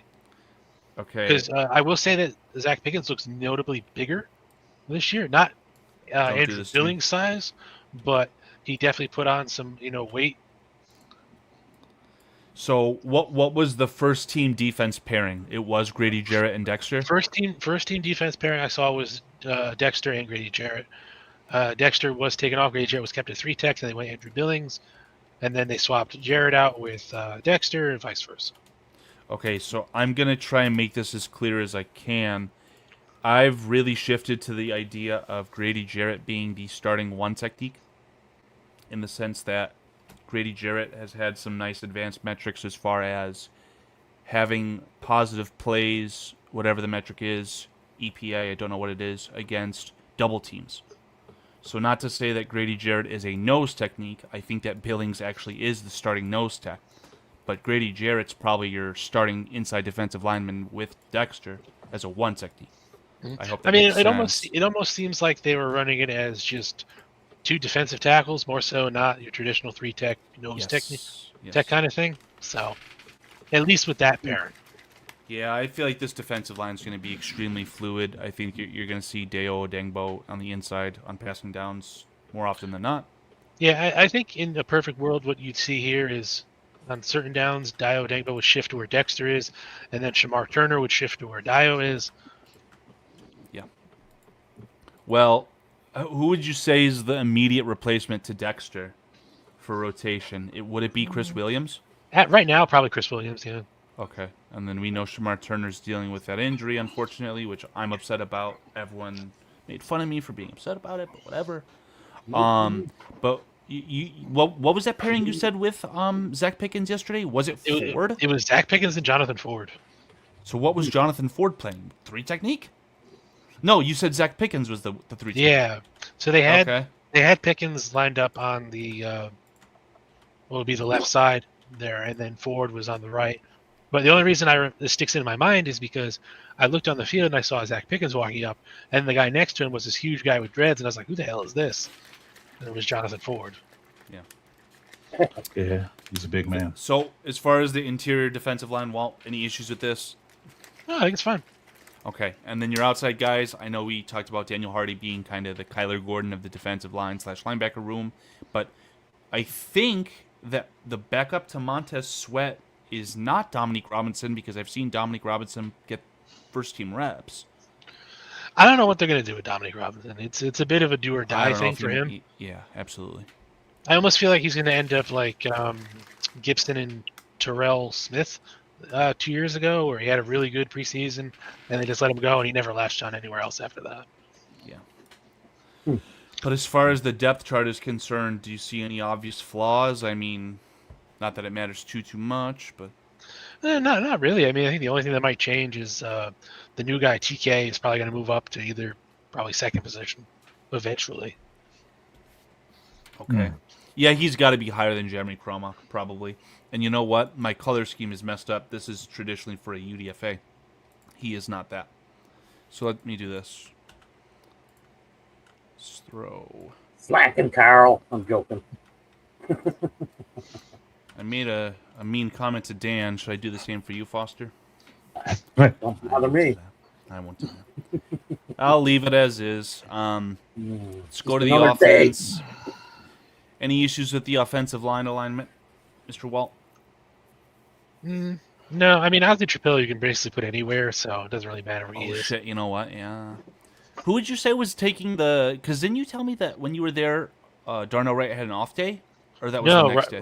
Wright was there. It was Jonah Jackson and Braxton Jones that weren't there. Yeah, we know that Ozzy Trapillo is a left tackle. Would you say that the Bears see Ozzy above Karan, or is it just too hard to tell? It's tough to tell, but I would have to say yes. Yeah, I mean, Braxton Jones was getting some actual first-team reps, I think, even today. I'm not going to take him off of the, penciling him as a starter right now. Yeah. This is such a fluid situation. But Yeah. who do you know, Walt, who the immediate backup to Darnell Wright was? Was it Theo Benedict? No, Theo did take some reps at tackle. He was mainly inside though. Trying to think, I don't know who they had because they had right on there a lot. Oh, you know who it was? Interestingly enough, it was Joshua Miles. As the backup right tackle taking second team reps. Yeah. Excellent. Okay. Hmm. I'm assuming Joe Tooney, Dahlman, Jackson are in their correct spots, and you said that when Joe Ryan Baines is Jackson was- actually in his correct spot. Yeah. yeah, that's what I thought as well. Okay. Yeah. Not sure I want to talk about Chris Glazer because I He actually played left guard when I Okay. was there. Okay. Jordan McFadden was there too. He did some work at guard. Right or left? Both. Okay, so maybe McFadden can be the third, and then Bill Murray was he was hurt. He was out. Hey, I didn't see Murray do anything at all. So is Chris Glazer Wow. your backup left guard? Probably, honestly, Bates and McFadden could probably go back and forth. Possibly even Luke Newman. Luke Newman did do some work at left guard. I think you talked about it earlier. At the very least, Luke Newman needs to verify that he can be a flexible center if Yeah. anything. I don't see Luke Newman playing center anytime this year unless everyone gets hurt. Interesting. Yeah, I mean that's why I have Doug Kramer as the backup and have kind of been bullish on him making the roster. Not to say that Doug Kramer is an icon. I know he didn't even make the 53 last year, but Well, I think Luke Newman then is your backup left guard. is that correct, Walt? You can go that way, yeah, until we see it like on the field. And then The offensive line is kind He of there's could a lot of still be guys that can play penciled in multiple as positions. he could still be penciled in as your backup left guard and your third string center. Yeah, because literally. Chris Glazer took time at all three interior positions. Even center. Wow. But primarily as a guard. Yeah, he was primarily a guard, but he did take a few reps at center too. Would you? This is real nitty gritty. Would you consider Chris Glazer ahead or below Bill Murray? I would consider him Unless below. Bill Murray gets really hurt, like he's really hurt, he'd probably be above Glazer. Let's just leave it as is, or I'll even move Glazer to center. But at the end of the day, I'm not sure it's too important. I'm fairly confident with the quarterback room, the running back room, unless you feel like Travis Homer is just below someone. But I think it's Swift 1, Rojo 2, and Manungai 3. Yeah, I almost feel like Deion Hawkins made a little bit more of a case for himself than Ian Wheeler when I was there, but you got to look at full body of work when you're doing this. So I'll leave the UDFAs at the bottom of the barrel, so to speak, just for, again, OCD. Here's a fun one, actually. Tight end, I may have wrong. Pretty sure Joel Wilson is a bona fide fourth tight end, right? I didn't even see Joe. Actually, no, scratch that. I did. I say that because Adam Mason's high on him, but we actually saw a clip from the Bears social media team today of Joel Wilson for the first time. So I don't know if you have a preference on Steven Carlson versus Jordan Murray, who you think is above any of them. Based on what I saw, Carlson is above Wilson. Interesting. Okay. That's what I had initially as well. But honestly, Komet, Loveson, Smythe, and then Carlson's probably the top four. Case Keenan was actually running with the twos when I was there for the most part. Yeah. That's where they originally put him. Yeah. I feel he's got a chance. You want to kind of keep that veteran guy around for Caleb. Oh, I did a final 53-man roster prediction in like April. And I had Tyson Bagent not even making the 53 and the Bears only keeping Williams and Keenum. But I'm certain that that's not the case anymore. I am certain that Bagent will make the roster. It's a tough call. I mean, Bagent's done really good at practice. Got to see how he does on the field compared to the other two. My big thing was Tyson Bagent's entering year 3. If you really think he's going to be your backup quarterback, why even sign Chase Keenum at this point? It's just a red flag. Maybe. Because you're going to say, like, oh, well, they want that veteran presence to teach Caleb Williams, right? Well, Tyson Bagent's a 3-year veteran. He can help at least install. And plus, you worked with him all last season in the quarterback room between Williams and Bagent. So there is some continuity between the two already. So it's an interesting case. Yeah, Or maybe is you there? just give the veteran minimum to Case Keenum to allow him to help Williams along in the playbook during camp. And if you cut him, you cut him. Bears literally did that with what's the guy's name? PJ Rippon. Walker? Oh yeah. That, TJ Yeah, that Watt. was TJ that was Walker in his Tyson heels. Bajan's rookie year. The interesting part was last year, even after Caleb was getting walloped all year long, you never saw Tyson Bajan take the field, ever, even after Flus was gone. So, I mean, he kneeled down a few times. That was kind of like the Bearski film. Paul from Bearski film school of thought is your star quarterback is getting destroyed because you're trotting out Jake Kirhan. Why don't you just pull Caleb Williams? But like you guys said earlier, every rep counts at camp. Every NFL rep counts too. There is no way you're going to cut his season short just because he's getting Counts sacked. double. It counts double. Yeah, you're no The- kidding, Foster. The thing was, there came a point in time near the end of the season where it's detrimental to the quarterback. If you can't protect him, I mean, and you're already at what 4-12, 4-11 at this point. You know, it's the end of the game. You're losing. Let him sit for a little bit, rest up. Yeah. You know, all it takes is one play. Your leg's broken. Your career's done. I hate to rehash this, but I think that the win against Green Bay for Caleb's confidence means so much more than a tiny little bit of draft positioning, right? The draft falls how it falls. It's a lottery at the end of the day. I think it was. I mean, we were in that game till the end, and we ended up winning. I'm talking these games where there's no chance of us coming back. The Patriots game was one of them. Well, we just got to show. That was a low-scoring game, though. I feel like if you get a touchdown and an onside kick, you're potentially going for a game-winning drive. As far-fetched as it sounds. Yeah, I mean, at this point, it's done and over with. Neither here nor there. But I don't think that any quarterback outside of Caleb Williams is not safe. Sure. That includes Austin Reed, and I love Austin Reed. I think he's better than Tyson Bajan, honestly. Yeah, Austin Reed, I think, is going to be your practice squad quarterback. They might even do one of those things where he just gets such little time in the preseason to kind of hide him. But we'll see what happens there. Mm-hmm.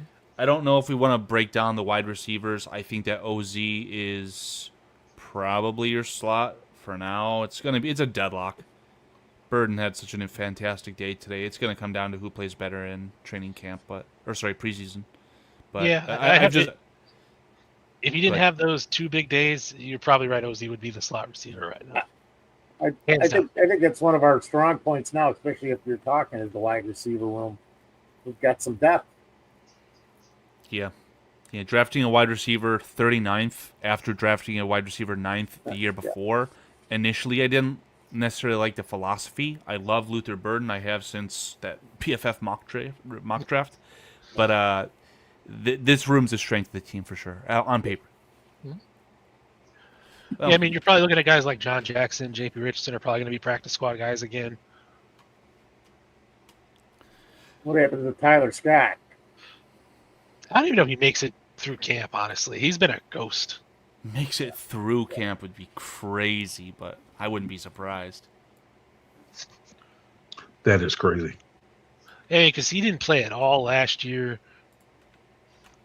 You know, he had all those issues with, dropping the ball in his rookie year. Now this year, I didn't even really see him outside of individual wide receiver drills. So I don't know if there's a place for Tyler Scott in this team. There might be room for Tyler Scott on the Sick podcast with Adam Rank, but I'll digress on that. Guys, we're giving away a training camp ticket. Did you guys know that? In 18 minutes. Coming up soon here. If you guys have not entered, I beg, please get yourself on the darn thing. As you can see on the screen here, we'll be giving it away, as PJ said, 10 o'clock Central Standard. All you got to do, look at the description of the live stream that you're listening to, hopefully right now. There's a little button right there towards the top. It says post. Select it, and it'll take you to this post. All you've got to do in the comment section, like you've commented on any other YouTube video before, comment "You Down With BCP," and you'll be entered for a chance to win. We're going to do it with a random number generator, right? So let me refresh this page real quick if I can, because I think another person did enter. I apologize to the few who had a higher chance before. Oh, it's flooding up, boys. Now we've got 7. We've got King Luca, Steve Rogers, Windy City Twins, Mr. Squeegee got himself a chance. Jeff, I think that's from the Willis Twins. He's on there. The man, the myth, the legend _ MVP. That looks like, I have no idea what that is. And then Chris L. I have no idea. You guys are all going to be entered in for a chance to win. So we'll assign you a number. What I'll do is I'll put your name in a spreadsheet, and then we'll do a random number generation to get like a random order, and we'll assign it. It won't just be 1, 2, 3, 4, 5, 6, 7, and then I'll spin the random number generator again a certain amount of times. However many that's going to be will determine on that. I don't want it to just be the one click and that's it. It'll be very randomized. I promise you that. Yeah, I mean, this is what I was trying to avoid, and I don't know why I'm giving air to this, but Cliff, don't be one of those guys, man. Yeah, it's terrible. People selling those tickets. Bro, I've seen them be sold for $100 before, $200. It's silliness. It really is. I was even talking to one guy the other day. He's like, "I'll pay you for it." I'm when I was originally giving out one of the tickets, I'm like, "I don't want you to pay me for it. That's not what this is about, yeah. I just want you to go have fun." Oh, I would have been calling you and texting you, Walt, but I'll be on the road to Michigan that day. Yeah, I mean, I got to meet up with Plank yesterday. It was nice because we were supposed to meet up at training camp last year, but unfortunately he got sick, so he couldn't go. Oh, so wow. it was nice. It was nice to see Plank. I got to meet up with a couple guys that I talked to a lot on social media, and we just had a good time. Awesome. I just want to give a shout out to Foster. I was scrolling through YouTube the other day and came across an old cartoon of Foster. For you old heads in the chat, Commander McBragg, aka Foster. Just want to say it. Look it up on YouTube. Yeah, Commander McBragg cartoon. I say. Thank you, Quite. Plank, for the picks. Wow. Commander, yeah, it's cartoon from when we were kids. Had to throw that in there, didn't you, PJ? But I will tell you guys, whoever does win the ticket, do not go to the address on the ticket. It takes you directly to Hallis Hall, and they will send you away. Dang. That's what happened to Plank. He ended up going to Hallis Hall. He's like, "I went to Hallis Hall." Like, what do you mean you went to Hallis Hall? Like, that's where the ticket told me to go. Is it not there? No, you have to park at Hawthorne Mall, and then you take a shuttle down to Hallis Hall. Okay. It's nice, actually. It's big open area. There's no real, you don't just park in a field or something like that, and it's not easy in, easy out. There you go. Get a nice air conditioned ride back. Where did the host of the show go? What's this guy doing? Is he off a high noon? Man. I see him in a car. Is he driving it? Yeah. Okay. I'll digress on that, but unbelievable. Is he backstage? Yeah, I put him on screen and then he removed himself. I see him in backstage. He's sitting in a car and he was drinking. At the camp, he's at the campground, Doug. Yeah, Terry McLaurin. That's interesting. I was gonna say, do you want to talk about this, guys? Yeah. I think the Jets would be. He's muted. Dan, you're muted. PJ was saying something though about the Jets stuff. I think McLaurin would be good with the Jets. They need a number 2. There's that's a lot of money to spend on two wide receivers that you just paid Garrett Wilson. Good point. You overpaid Garrett Wilson. That's another good point. Yeah. But yeah, I think he stays, but I mean, it was just interesting to see. I wasn't expecting it. It's not the NFL of old. These guys will... They've got a 3-step process to getting paid, right? Hold out, hold in, request a trade. He's not going nowhere, I don't think. Yeah, he just made it to the NFC Championship game, man. Yep, and now he wants his. I mean, and he knows he has the Redskins by the balls, PJ, he because you just got a rookie paid last year, quarterback. though. Did he not? He got probably piecemeal something or other, but I mean the stats that he put up, he wants to get paid like Garrett Wilson. But I thought he really signed his contract. This is why I didn't just jump in the show. I wanted you guys to finish what you were talking about before I just hopped in and started interrupting you. So that's why I'm backstage. Finish your Oh, I thought it's because you were conversation. drinking alcohol in your car I'm sitting at a fucking campground. Of course I'm while drinking driving. alcohol. So you're drinking and driving. Can I tell you what? You know what? I come on here and I'm a little irritated. For anyone that has a camper, okay? If you pull your camper, if you go from here to, let's say, fucking Texas or Illinois to Texas, you're gonna stop over once or twice.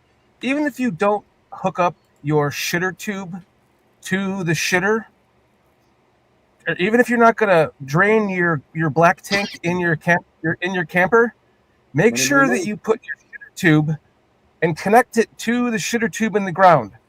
Just because. The reason why I'm a little bit late right now, I wanted to come on here about 45 minutes ago, is because this very same campground, this happened to me. I get to this campground after staying over in the campground last night on our way back from Yellowstone, and I didn't drain any of the tanks because I was just stopping over to sleep, and then I was coming here. This is my last stop, and I was going to drain the gray tank and the black tank, the shit tank and the clean, tank that you use to wash your dishes with. Yeah. Water tank. This time when I got the last time I was at this fucking campground at a stopover, the previous campground I was at, somebody came and opened my black tube. They pulled the shutter and opened it. What'd you say? So when I opened the thing, it just started flooding shit all over the place, right? Ooh. This was the last time I was at this campground. So this time I got to this campground and got here about 8:30, and I'm like, last night I didn't open up my chutes. I didn't drain anything because this is my last drain, and I'm going to clean my tanks, and then I'm going to be on my way home. And so I was like, I checked it. I was like, okay, it's closed. I opened it. Dude, somebody came through the campground last night, just like the last time I went through and a stopover before I came here. Somebody went through the campground and just opened my black tank chute and then shut it. So when I took the cap off to connect my line to drain it, it just started flooding like a gallon of shit and piss all over me. Sir, what'd you say? So if you block it, it's black. You can't tell. There's a cover on it. You have to twist the cover off, and then the cover just hangs by a line. I just then meant you you attach could lock that so nobody could do that to you. No, there's no way to lock the. There's a black lever you pull the lever and it drains it, and there's a gray level and you pull your lever and you pull that and it drains it, and you close them shut. So last night at the campground, some little fucks came through in the middle of the night when we were sleeping, opened up my gray chute and then shut it, so that when I got here, when I opened it, that much whatever was in the tube from that point when it was open and shut came down and fucking flooded me with my own shit and piss. I cannot call him Shorty. What's his name? So I had to take a fucking shower and all that shit. I'm so pissed. Fuck you, assholes, whoever did that to me. Relentless Mikey, thank you, man. What, no super chats? I'm sorry to crash your show, guys. Well, that was a messy situation, brother. Sir, what'd you say? Clip's going, that's actually a pretty good joke. It's not. That's the kind of shit that happens to me. It just drives me fucking nuts. Like, that's, Literally. I have a buddy that would have done that. He would have gone, he would have like, dude, let's go over to the campground and open all the chutes and close them and fucking, and I've been like, fuck you, dude, you're an asshole. And he would have talked me into it and I would have done it with him, like 20 years old. And some fuck is doing that to me, but I never did that. Karma. I used to just throw snowballs at cars. Karma. Oh, there you go. It comes back at you. Steve Rogers says that's shitty. Tony Moy says golden showers for Shorty. So what's up, chat? What's up, everybody? Just to update you, I've been on vacation in Yellowstone and then Deadwood, and then it's a 3-day drive back to Atlanta. So we're at our last stop. I'll be home tomorrow. Thank you guys for running the show, man. Carl, PJ, Foster, you guys are Fucking awesome. Thank you so much. Walt, thank you so much for giving away your ticket. This is amazing. Yeah, this is really important. We got to make sure everyone has their last chance in 5 minutes up. here. Coming up. It's 5 coming up, minutes. So I'm sitting in my truck, just to let you know, it's running, the air conditioning is on, just so my wife can have the camper and watch TV and shit. So, Guys, Well. if you're listening to my I'm not voice, driving. yeah, I don't believe that, Shorty. You're definitely drinking and driving. But anyway, in 5 minutes, giving away a Bears training camp ticket, courtesy of Mr. Walt. On screen, the Bear Review. If you guys are not subscribed to the Bear Review on YouTube, please do. Consider it at least. How are we doing this, Carl? I'll run it down for you guys. So I want everyone to know how to enter into this so that they have a chance, which is going to be happening in about 5 minutes. Tony Moy, I'm literally talking to you, Tony. I just saw you in here. Hello to you. Make sure you get a chance, okay? So in the description of the YouTube video, or if you just go to the Bears Country Productions YouTube channel, go to the Post tab. On the latest post, the one that I have on the screen right now that you're looking at, just follow the instructions. All you've got to do is comment on the post as if it was any old YouTube video. Comment, "You down with BCP?" and you will be entered. Right now, it looks like there's 8 people. We'll sort by newest first. And I've liked everyone who has put it just so they know that I've acknowledged it. But so far, out of 8 people, it's going to be either Relentless Mikey, I think it's Chris L., the man, the myth, the legend, Jeff, who I think is from the Willis Twin Towers, I'm not sure, Mr. Squeegee, Mr. Steve Rogers, Mr. Windy City Twins, and good old King Buka. You guys will all have a chance. So, the exact process that I'm going to follow. Let's see if I can throw this in here. Get your chance to enter to win. If I want to sweeten the pot for you guys, you do get a cool reversible bucket hat this year. Oh, yeah. Whoa. Whoa. Yeah. Oh, that's cool.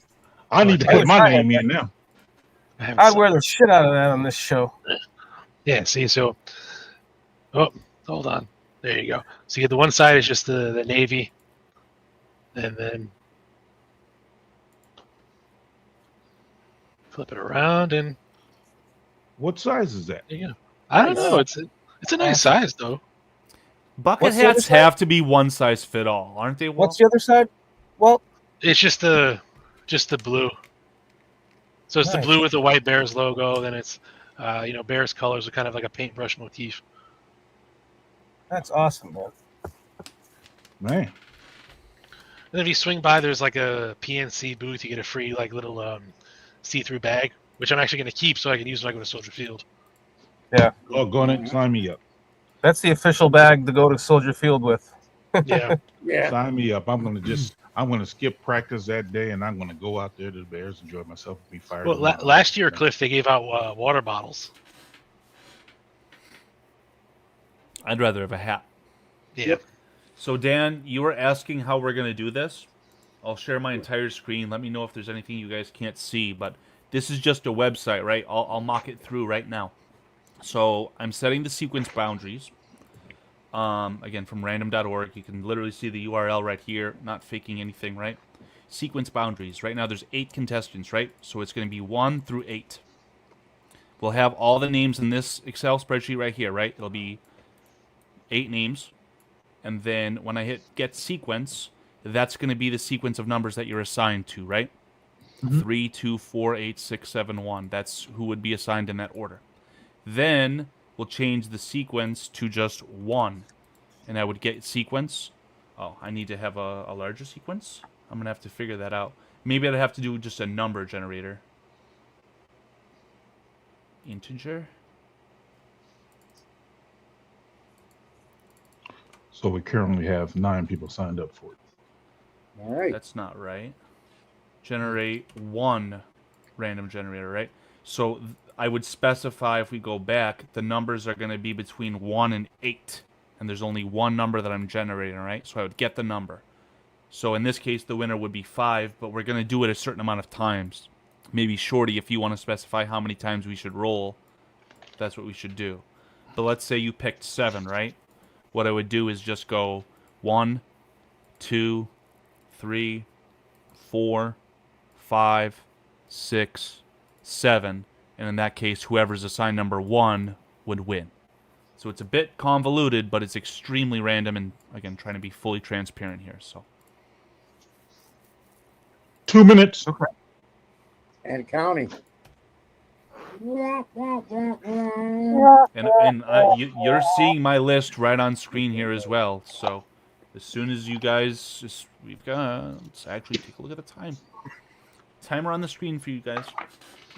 T minus 2 minutes. 90 seconds until we give a Bears training camp ticket away. So, PJ, you were asking about McLaurin's contract situation. Yes. I guess in 22 he signed a 3-year extension for about $71 million. 22. Okay. Yeah, so July 5th, 22 to be exact. Okay. So I'm assuming he's entering into the last year of his contract. Mm-hmm. Yeah. I know. He's 22. He must have been entering the last year at that time because Yeah.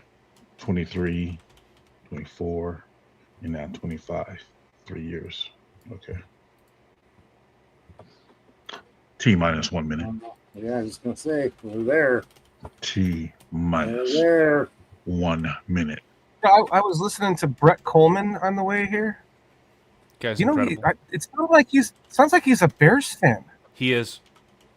He's primarily a Yes. Houston Texans fan, but he likes the Bears second. He's a weirdo, but Well, he's a guy like him. I can imagine it being hard to be a fan of one team. did That's you what see she the said. Bob Sanders video that he made? No, It's incredible. Please watch it. He made a 30-minute video for like 5. He actually helped me get over the Bears losing to the Colts. What's up, Shorty? what's up, Peach? Living the dream, man. Okay, So am 10 I. o'clock. You all over On the me dot, in a campground the and drawing, fucking I'm Paducah, Kentucky. refreshing. That's it. It's the 8 of you guys. That's it. I've just got to get the list going. You're watching me do it. 10 o'clock. Yeah, it's over. It's out of the 8 of you guys. Good luck, everyone. Good luck to you guys. Good luck to you guys. Guten Abend. Does that mean good night? No, guten Nacht Yes. is good night. Guten Abend is good morning, good day. I don't know. Good luck. Oh, thank you. No, I don't. I'm wrong. I'm just saying. I really should know that, Foster, but Yeah, I should too, and I don't remember. The problem is I just don't remember. my grandparents were born in Germany, and my dad and aunt speak fluent German, but I don't.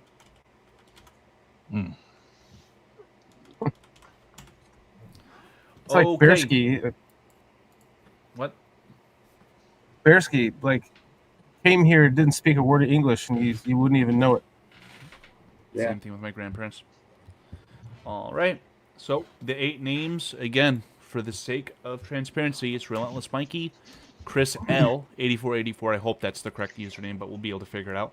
The Man, the Myth, the Legend, Jeff, Squeegee, Steve Rogers, Windy City Twins, and King Buka World. 8 of you guys. Let's go back to our sequences.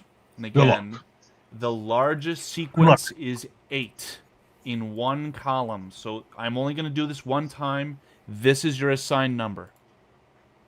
Okay. Relentless Mikey is 2. Chris is 3. I don't know if I could copy that. The Man, the Myth, the Legend is 6. Jeff is 1. Squeegee is 7.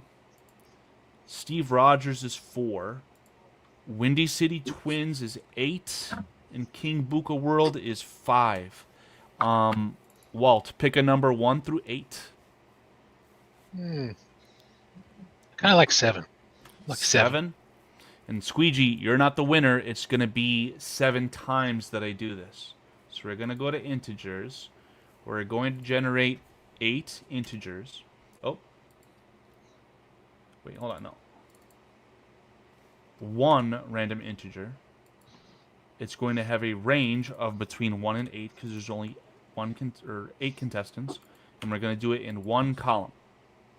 And again, Mr. Walt, you want to do it 7 times? Sure, why not? All right. So here's number 1. 3 is not the winner. We're going to do this 6 more times, and on the 7th try, that's our winner, okay?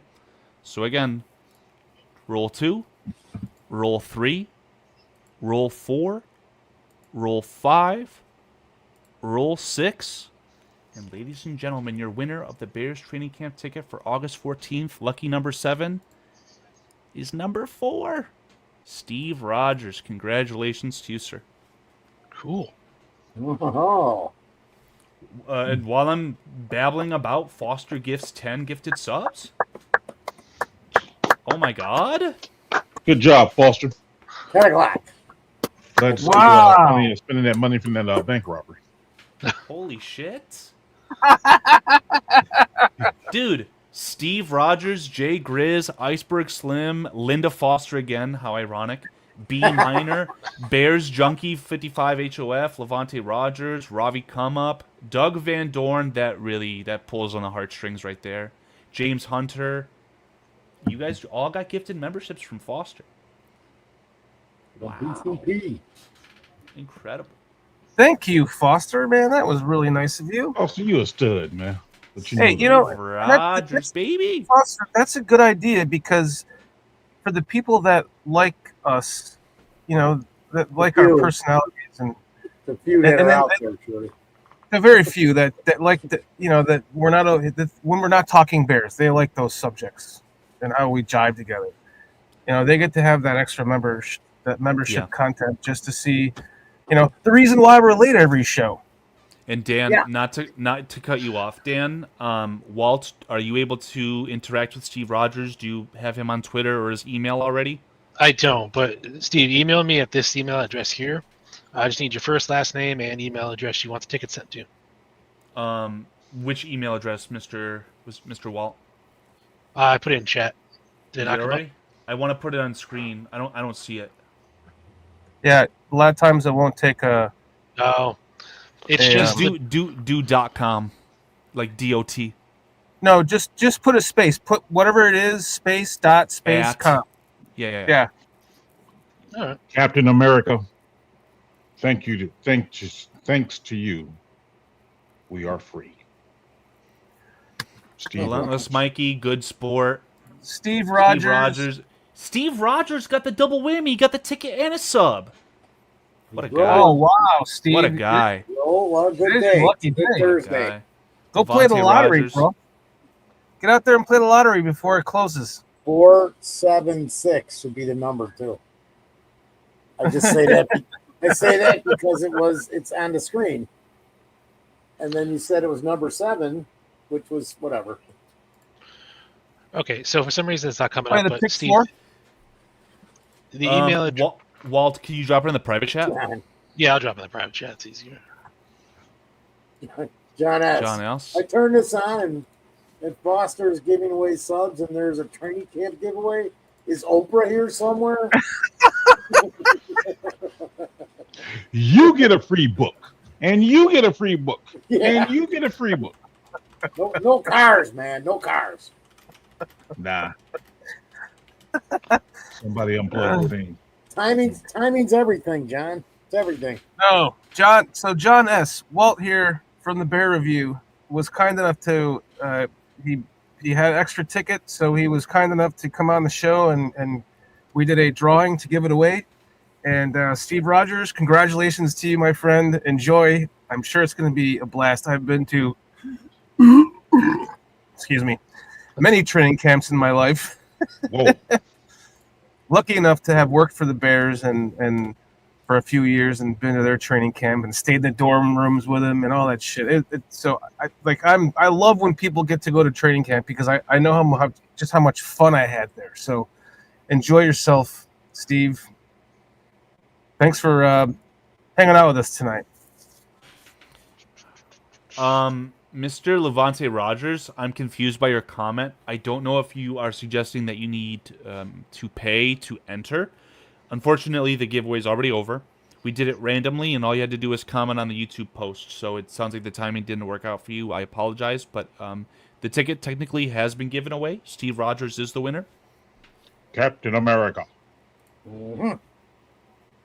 Yeah, Steve Rogers, not a problem. Again, please make sure that you say thank you to Walt. Walt is the one giving the ticket away from the Bear Review. So again, thank you, Bear Walt. Review. Steve Rogers, though, please send an email to Walt as soon as possible so that we can get that sorted out. Ticket, man.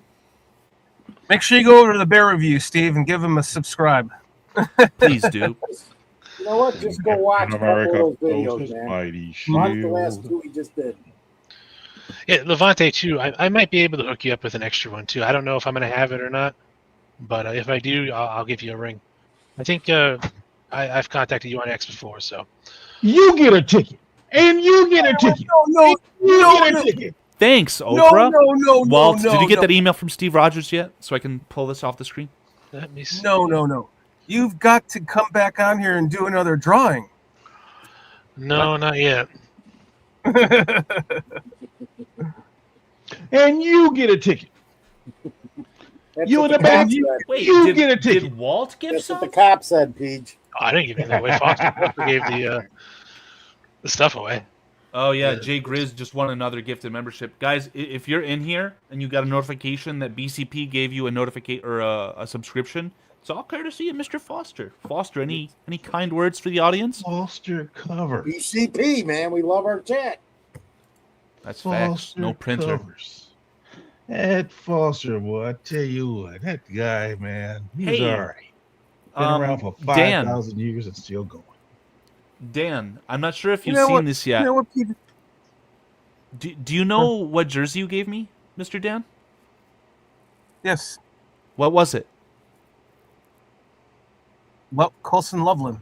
He's a baller, man. I hate him though. Like Michigan guy, I can't stand him, man. You're welcome. Who's that directed to? A media reporter regarding that? Colson Loveland. Was that for Jay Grizz? For What do you you. mean? Oh, I thought you were. There's Wait, several fans of the University of Michigan in this chat, so I thought it'd be funny to get a little bit of comedy injected. that was. As per Roma Dunze. I thought you were Just read directing it the to somebody else. chat. Just read What's the up, chat. Jay Grizz?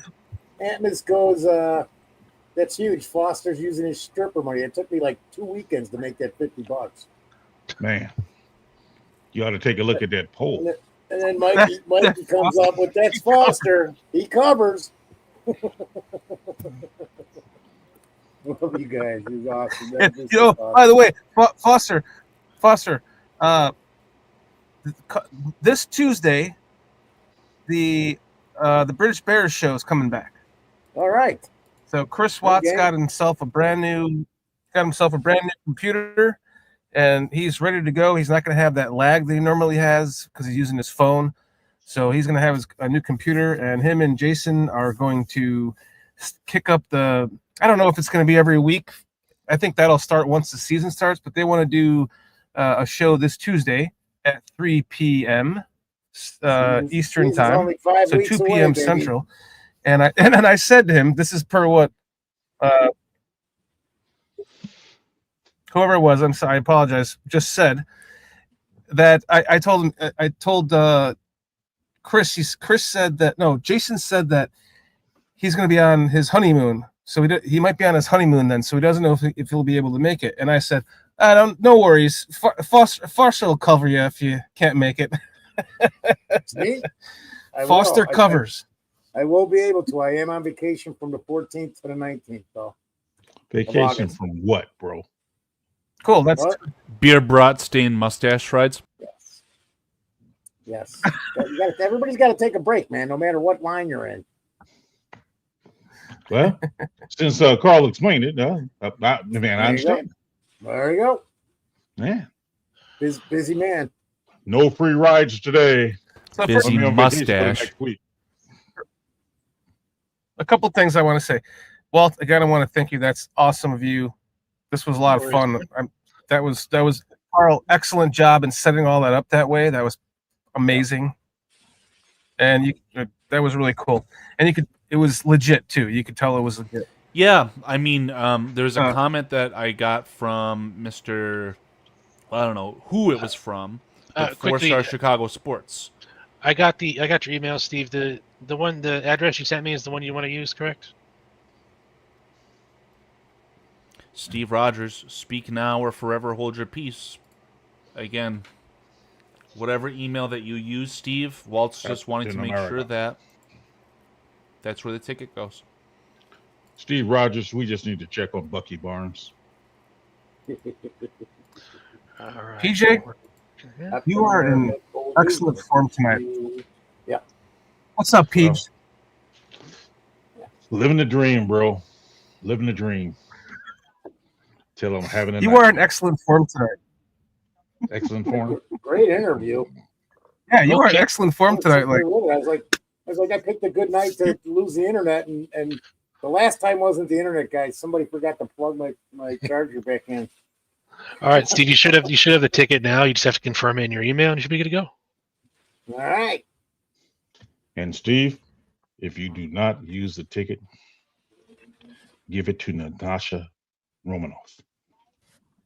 Huh? Nagasha Romano? Is that our new Natasha defensive end? Romanoff. Romanoff? That's Black Widow. That's the Black Widow. The Black Widow. Did somebody get PJ gummies tonight? Yeah, I did. No. I sent him yours. No, Paul. You've been eating those for the last one of 2 yours weeks, every bro. week.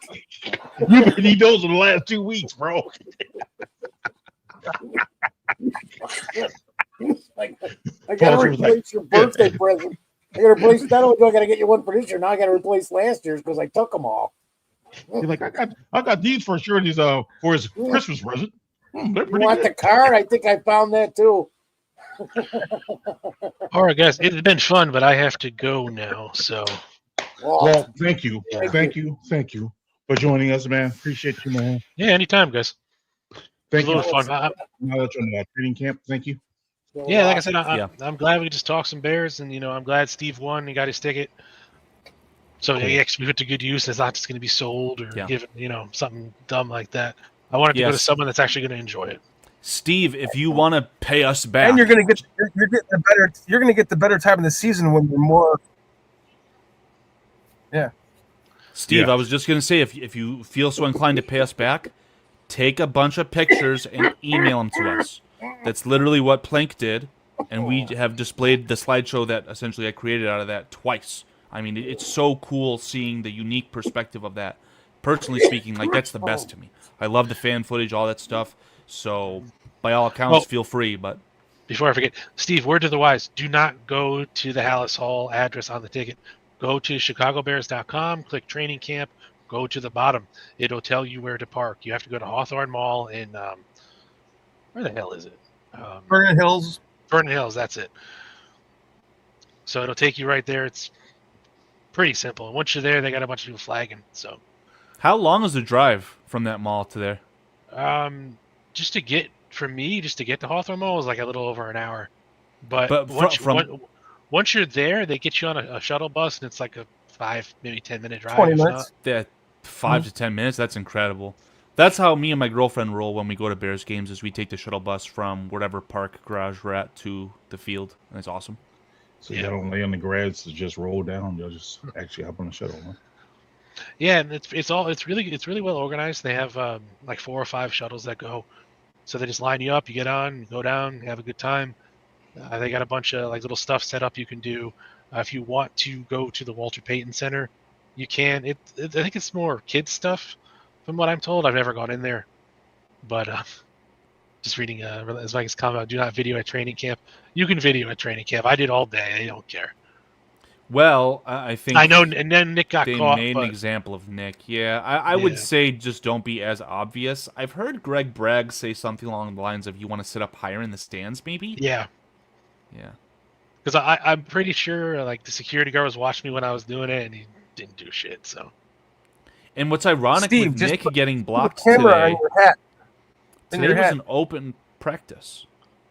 Mm-hmm. So any of the 31 other teams could have sent a representative out for free and recorded whatever, or just observe whatever they want. So it's just asinine.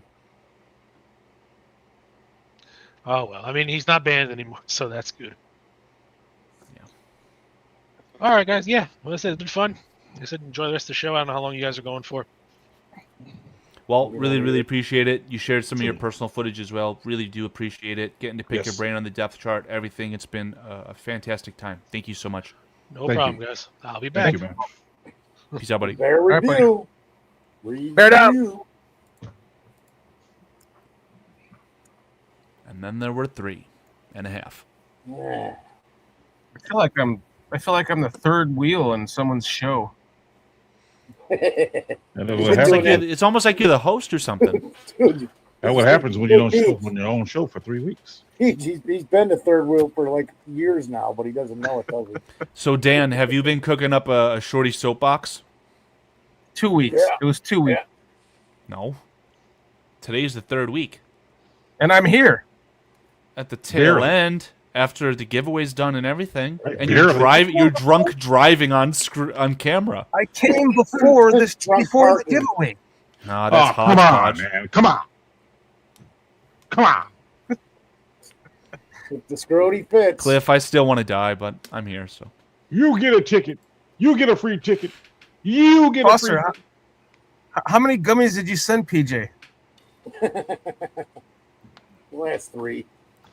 But they were 20s. Okay. I think he might have OD'd on them. Save another gummy for next PJ, week, PJ. I want to ask you a certain question, but I don't feel like it's appropriate on camera. So bring it up. It's regarding a certain substance that a certain co-worker of yours could have taken at a certain time, but I'll digress on that. No Ricky Williams. I'm off camera. I'll ask you when we end the show. That's fine. That's cool. Or maybe members only content. You probably don't want it recorded whatsoever. So, shit. I have to get members only up for you guys. I'm sorry. Now there's a lot of people who are going to be able to see it, so you guys can watch it tonight after the show. And seeing as though me and Foster be the only ones on there these days.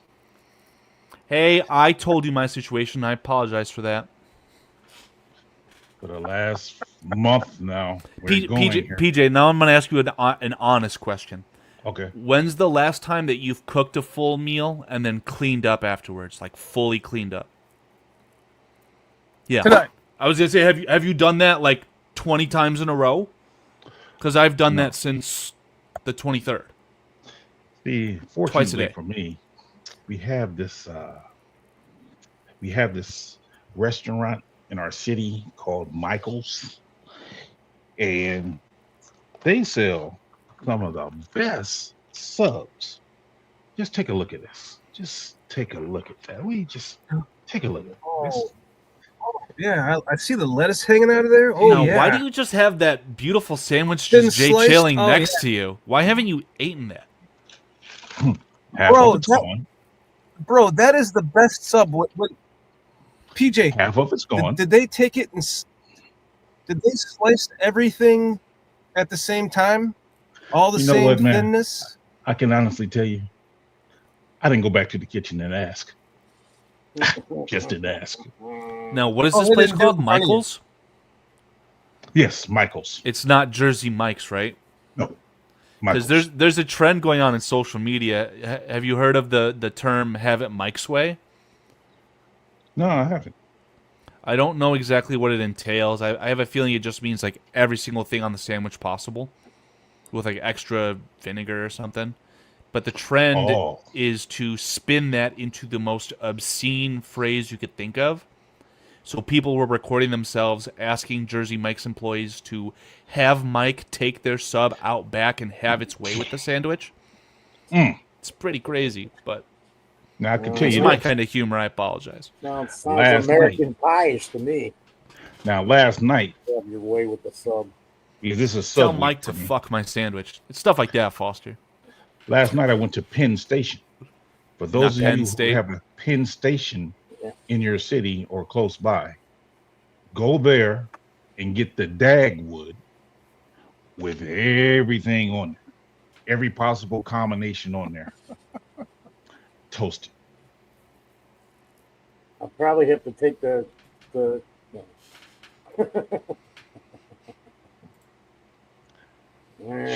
Shorty would enjoy it because, man, he'll be in a messy situation afterwards.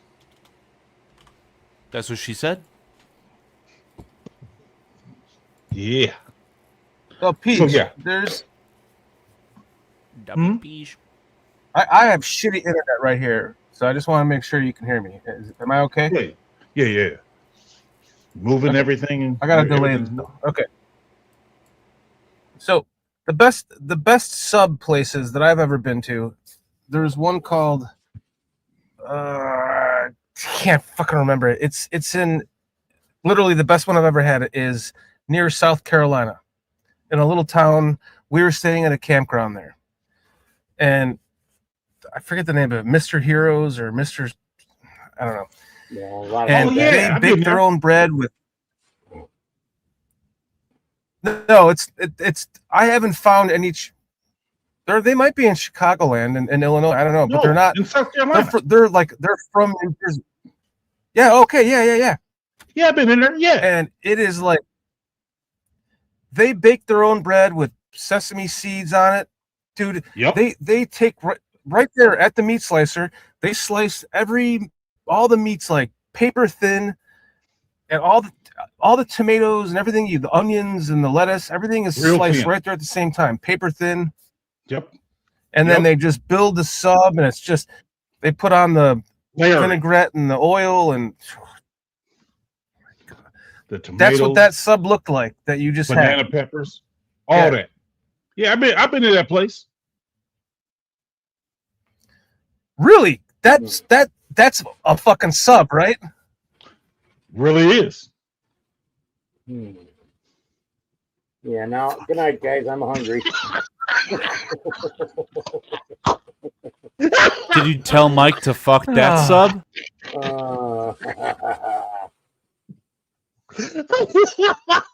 Everybody bailed, man. Oh, there he is. He's gone. Back. Ooh.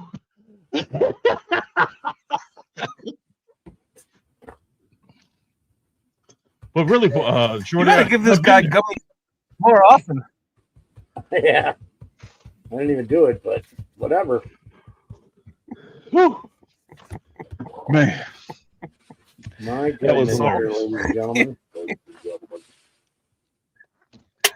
All right, That was hilarious. that's it, Peach.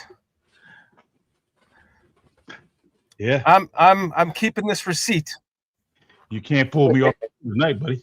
What are you drinking there, Shorty? Claw? Vista Bay. What Vista the hell Bay. is that? Hard seltzer. These are Aldi's seltzers. Okay. I don't even know what that. Aldi. I made a comment earlier about high noons. Do you like those at all, Dan? They're okay. So listen, Aldi, you get a 12-pack for $12.99. A 12-pack of White Claw is like 19, 20, 22 bucks. 1920 At football Aldi, drive. $12.99. But anyway, I asked about high noons because there was a mix-up I saw where they were replacing them with Celsius. So people who thought they were drinking seltzers were drinking energy drinks. Probably not the best thing to have a couple of those. Bye. No, 6 of them? No.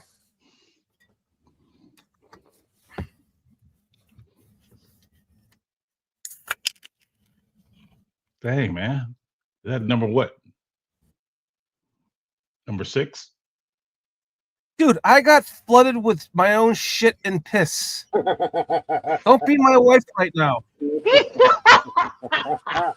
Woo-hoo-hoo. You can be as well. Sorry. What'd you say? First of all, I don't think I'm that good looking. So I don't think I'll be Come on, Pete. So Listen, I appreciate the compliment though. I feel like I have a terrible connection. I'm way behind. Yes, look at that. Look at the delay.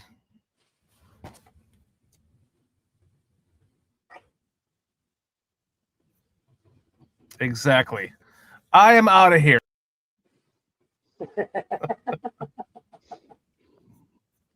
Huh? Do I have a delay? What'd you say? I'm asking, do I have a delay? I'm looking at I have 1 bar on my Wi-Fi here in my campground. Am I No. like totally behind you guys? No. Or are you just totally fucking with me? No, you're okay. Yes. Okay.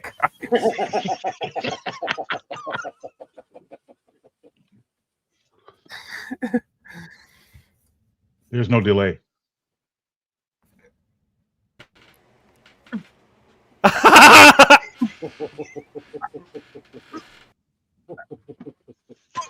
Oh my God, we're idiots. Chad Speaker. Chad Speaker says, "Fucking BCP." Fucking BCP. This is what happens when you give PJ gummies, Foster. Dude, I didn't think he took them. He really didn't. They were placebos, man. You don't think I'd send him the I good took stuff? some gummies for real, my whole system was shut down. I'd be like this.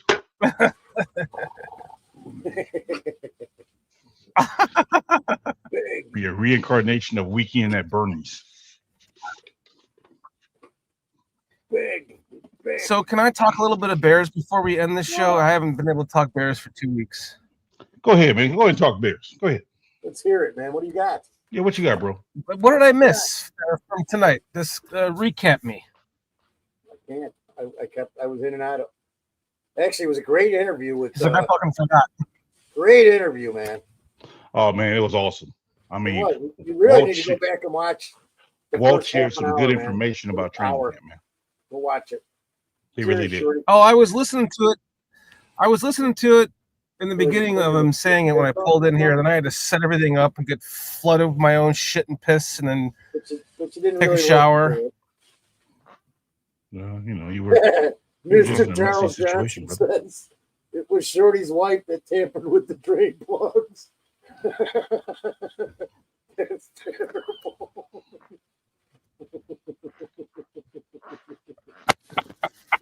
I'll get him back for everything he's ever done or said. I remember last year when we came through here. I'll get him back. Man. And you think you think it's some random stranger. Hold on. You gotta tell Kitty. Do you know why that is so funny? Let me tell you why that is so funny. A week ago in Yellowstone, she's like, "Honey, the great tank is full." I'm like, "Okay, I can go out and do it." I'm like, "Yeah, okay." I'm gonna get 25 fucking questions in like 3, 2, 1. Yes, honey. Oh, it's not blah blah blah. It's not. I'm like, look. I went out and I pulled it. And this is the clean one, by the way. This is the brush your teeth, wash your dishes water. Okay, this is not your shit and piss. And then she's like, "Oh, okay. I didn't know it was that." I'm like, "Yeah." So I pushed it back in. I showed her how to do it. She's like, "Okay." So she was playing dumb. Yeah, I get it. Like she didn't know how to do it. Then last night, she bamboozled you. She snuck out and pulled that back in, and she was. Or way out of your truck. What do you think she's doing now? Was it Albo Gandia? With Victoria, payback. Albo says, "Piss on my bush."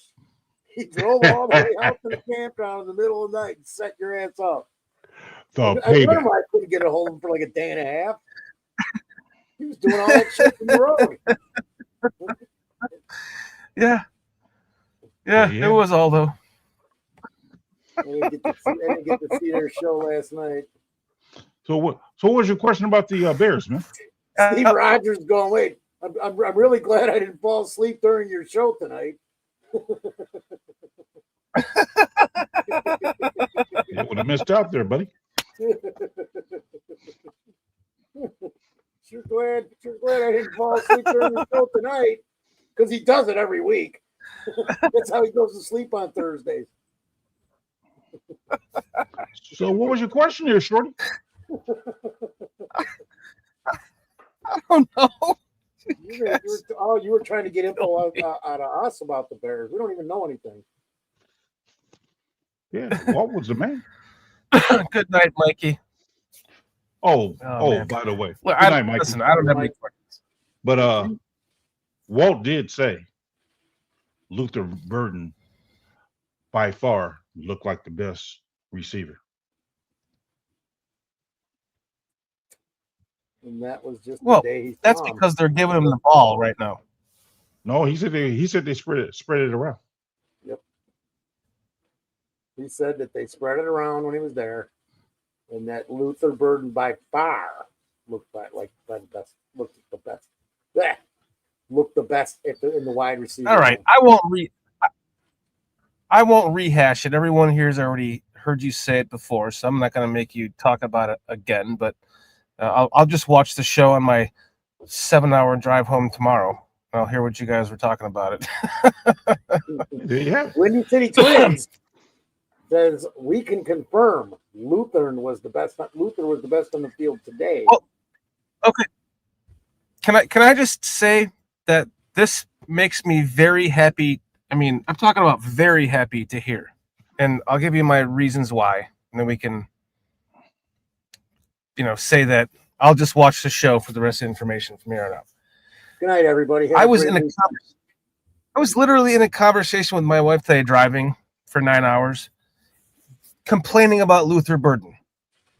Coming to camp, OTAs injured, holding out, becoming the first second-round pick to get a fucking guaranteed contract, coming in still confused, not from what I'm hearing, not knowing what's not lining up incorrectly, getting pulled from the offense by Ben, all that stuff. And I go back to the moment when I was like, okay, we're gonna draft Travion Hendrickson, in this with the second pick.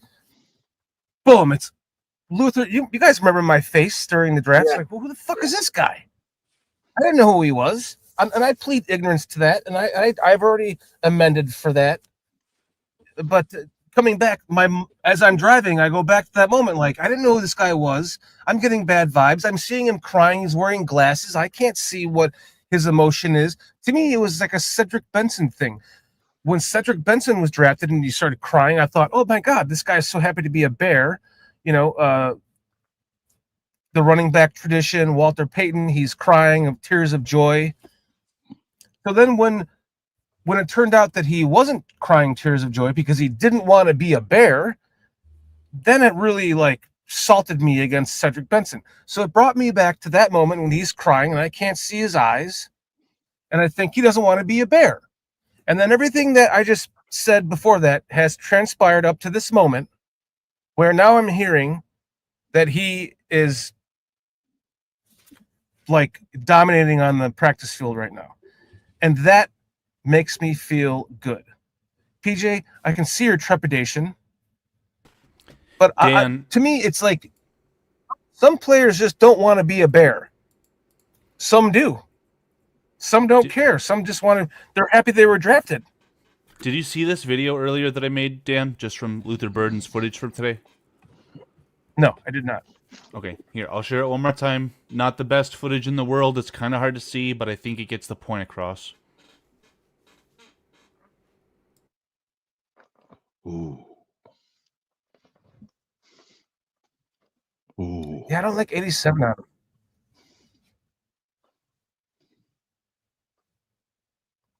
What about those orange cleats, though?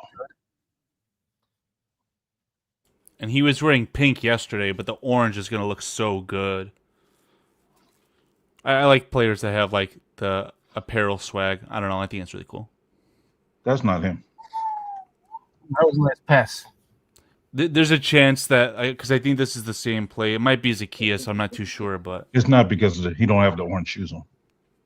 Just another night. Your eyes are probably better than me on that, but we're looking at some film of Luther Burden. Minister Charles Johnson just sharted, and Cliff's making meatloaf.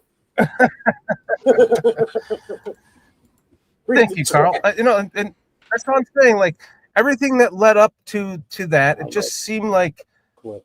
I know there's two sides to it, but when I'm looking at the guys that we draft, I like to see the excitement in their eyes of them being a Bear and all. And you couldn't see it in Luther because he's wearing sunglasses, and there was a tear, and it brought me back to Cedric Benson, and Cedric Benson burned me because we didn't need to draft a fucking running back at that time.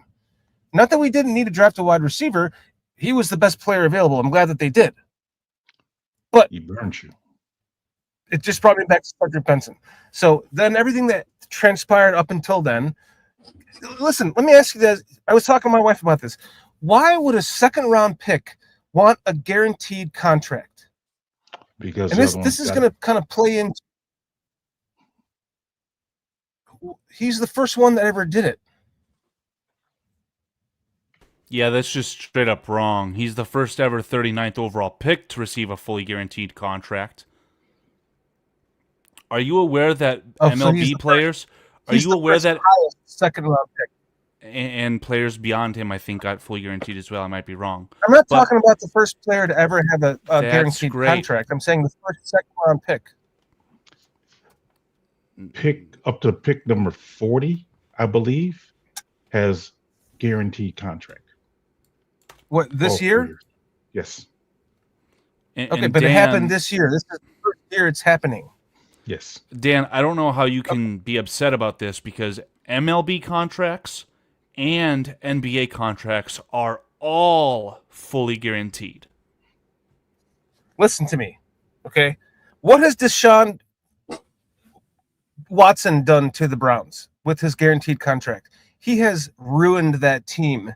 They will never win with him as quarterback because of that guaranteed contract. Yeah, Okay, but we're talking about a rookie scale. We're talking about $10 million over 4 years. If I can just finish my point. My point is valid. He's a second round pick.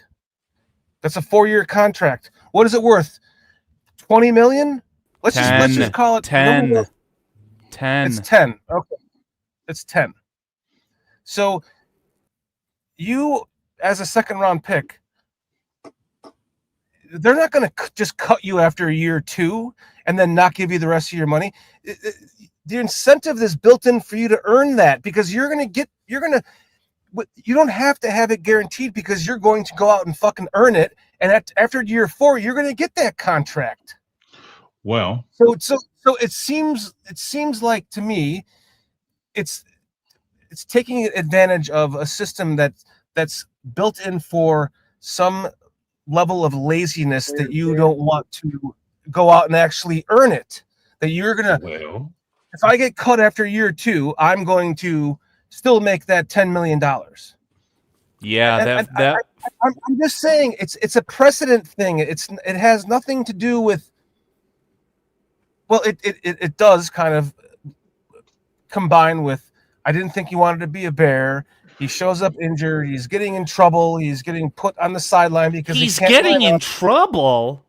He can't. He's getting not in trouble, but he's being taken out of the plays because they can't line up correctly. So you and he's demanding a dislike the Chicago media, and then you let them talk through you with their hand up your butt. I don't like anything what I'm hearing, Dan. I don't. Let's go back to Deshaun Watson. Let's go back to the McCaskey family being worth $1.3 billion. Let's go back to Kirk Cousins. Let's go back to it all sucks because we're the fans and we're paying for all of it. And that's why they got those contracts, Carl, and that's why you got to pay somebody. It sounds like you're going to start talking about abolishing property taxes. Somebody to watch a basketball, baseball, hockey game. Oh, I haven't watched basketball. Just saying. Fun fact, the Friday... It doesn't matter. It's the fans paid for all of this either way. I don't think there's anything exactly, wrong with Foster. $10 million for 4 years. Exactly. Why am I being vilified for thinking like long term about what does this mean for the NFL? Unless the dude gets hurt and he's not there for 2 or 3 years, it really doesn't matter. Can I answer that? The big thing that matters, man. Can I answer your question, Short? Yes, but let me just say, to me, it's like it's driving up. It's driving up, and yes, the players do deserve it, but you're coming into a new league with NIL players who have made all sorts of money already. Trump fixed the NIL, by the way. I don't know what that means, but I'll share it for you later. Maybe next week. Let's assume that what I'm saying is correct. You've already made, not saying Luther did, but I'm talking about in the future. This is a future thing. This is not a Luther thing. It's like it's kind of is, but it's a precedent for the future thing. And yes, the players need to earn their money. They're getting their ass kicked. They get injured. But to demand, just go out and earn your $10 million. And you'll get you'll get it guaranteed because you played for it. And they're going to give you a big contract to stay. I'm done. Go ahead, PJ. And you want to talk? No, I'm just going to try to answer your question. Okay. If I'm not mistaken, last year, second rounders was getting between 80 and 90% of their salaries guaranteed. So as you know, every year they increase the salary. I did not know that. Okay. Well, every year where you slotted at this year, you tend to get like a 3% jump. So if you're making like $10 million last year in the same slot this year, you probably be getting 10.3 because it goes up 3%. So I'm saying that to say this. Rookie contracts in the second round, I think a few of them in the second round were guaranteed last year. Now this year, I think 40 up to pick 40 is now fully guaranteed. Next year, probably go up to pick number 45 or 50. They're going up every year on who's getting guaranteed. So they're eventually trying to get all of the second rounders guaranteed. So it wasn't just Luther. It was everyone before him, and I think one person after him. I stand corrected then. I apologize. Thank you. So Cliff says, to my knowledge, this was like, to my knowledge, this was the start of the precedents. I didn't realize we were already that deep into it. Yes. I'm here to help you, brother. You know that. Well, thank you. I'm an asshole. I feel like an asshole. You're not that, man. I feel like an asshole. You're not that at all, buddy. You're just my guy. We are still here. Who tends to mess this is on himself. This is Aldi, Steve. Aldi hard seltzers. $12.99 a 12-pack, my friend. You Coors, get to sponsor us now, right? We get pulled for that. All these with BCP. Okay, well that was my only question. I'm glad. So I guess the point is, I'm glad to see that Luther Burden is playing well in training camp. That makes me feel very good. Yes, and Walt shared like Falter mentioned that Caleb was spreading the ball around, so it wasn't like it was just Burden that he was featuring. Excuse me, and some of Burden passes was thrown to him by Tyson Bacon.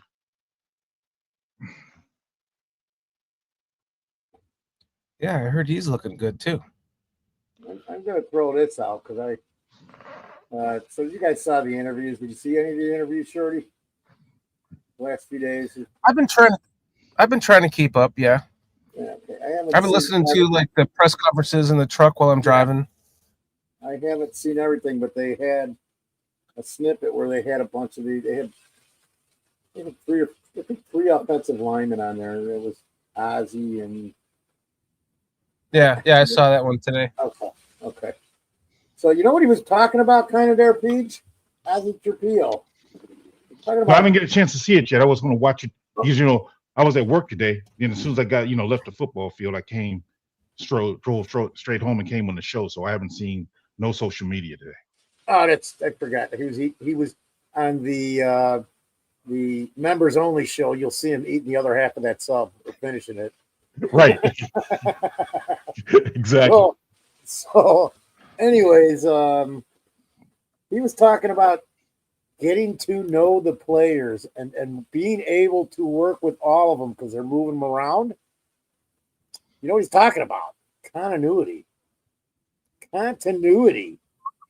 I even put in my comment thing. I'm like, continuity. Haven't seen that on an offensive line in Chicago in a few years. So I like. Put it this way: Ozzy at the podium, and what little I have seen, because I haven't seen what I'm sure many other people have seen. I haven't seen everything he's done, but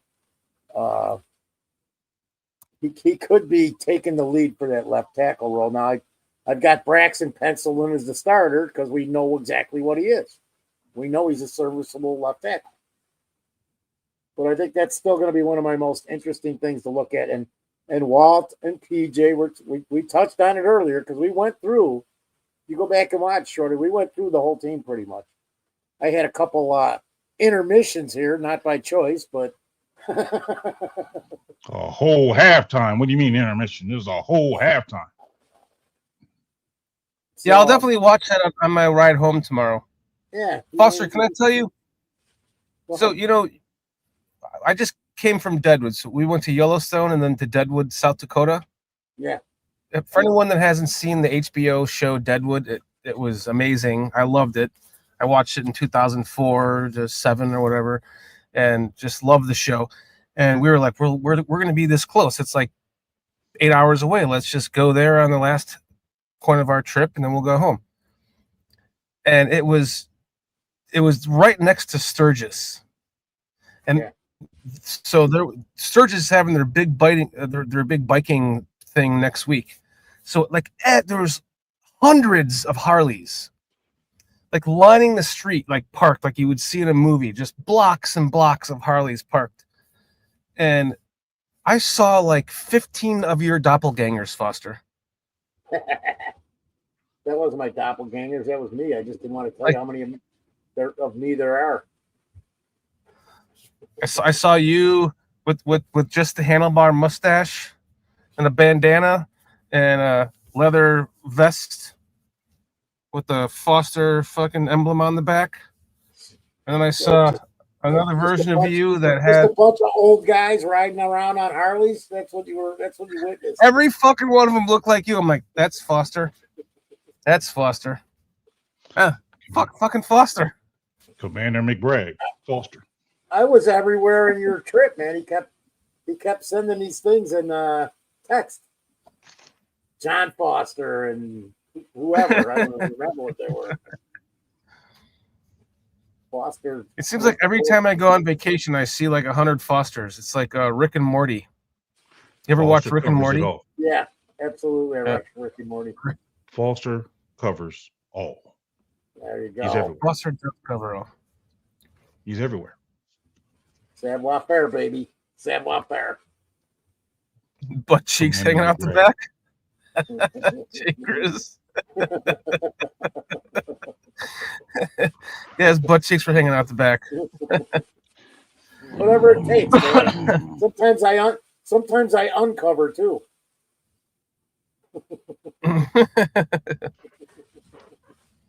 Let's keep it PG here. Gentlemen. So yes, got a pretty long day tomorrow. Oh, it's good to hang out with you guys again. It's good to see you, man. I mean, I'm glad everything's all right with you. I'm glad you are making it back home slowly but surely.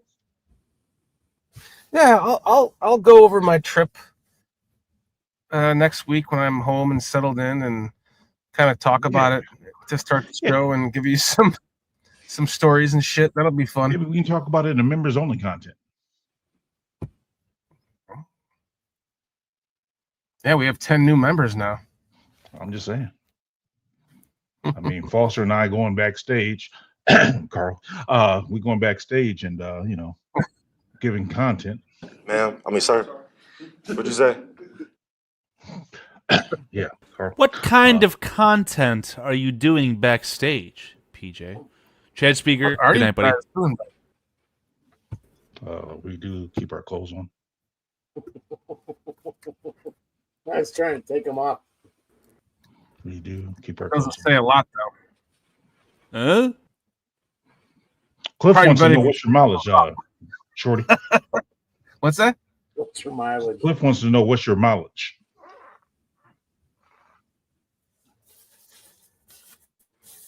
Hold on. Check.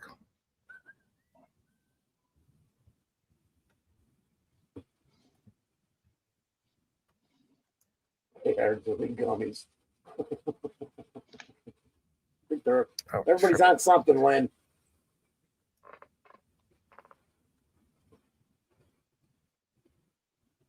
I don't know. I didn't record it. It's got to be like easily 5,000. Well, I can tell by my. Oh yeah, it's like it's over 5. It's so I hit 65,000 when I was driving. So I'm at 69.72. So probably 7,000 miles right now. Yeah, dude, Yellowstone is ridiculous. Like it's not like you. I didn't know what to expect from Yellowstone, but you go in there and you drive. That's what you do. You drive. Then you park and you walk. You walk like 3 fucking miles total. Then you get in your car and you drive for another 40 minutes. You might stop 4 times along the way and walk a little bit here and there, and then you get back and then you drive and you keep going to that next spot, and then you walk for 3-4 miles. That's a vacation. All around the whole thing, trail or like a boardwalk, and it's crazy. I'll get into that next week though. I got some stuff to share.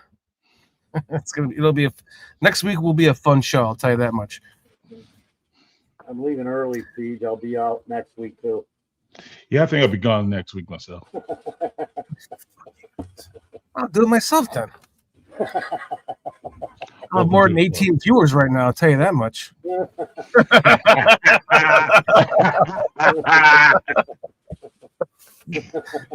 Touche.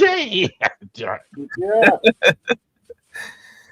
Well, I want to go back to Windy City Twins. By the way, is that the Twin Towers? I don't know. No. Do we know you? City Twins. But it might be the Twin Towers doing another. Oh, you're talking about the Willises. Yeah, the Willis Twins. I don't know, but thank you for joining us tonight, Windy City Twins. We did 3,499 miles on a 2.5-week road trip. 7,000 miles is insane. How long have you been on the road?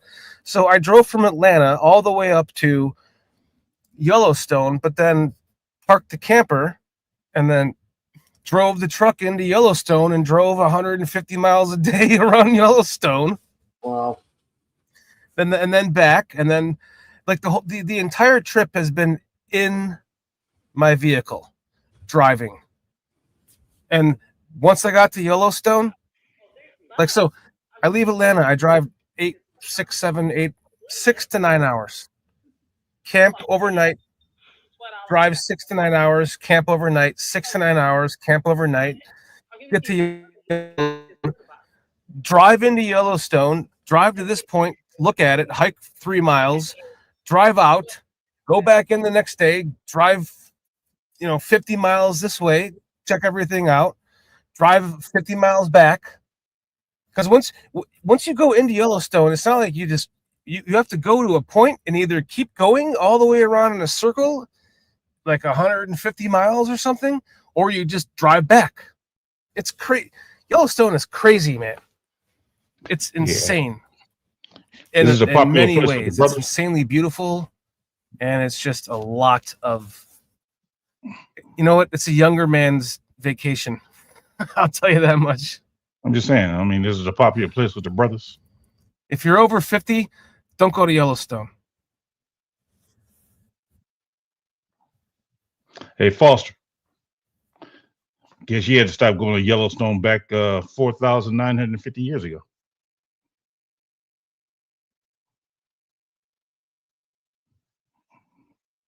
I was gonna say I'm coming to Tooch. But I saw it as we made it though, so I really don't have to go there. You saw the formation of it and everything? Yeah, I helped with it. I was pissing up somewhere upstream. That's right. You was blowing those cannons off, man. Making those crevices and whatnot, right? Walt saying you could stick to the hot springs and just walk on the boardwalks.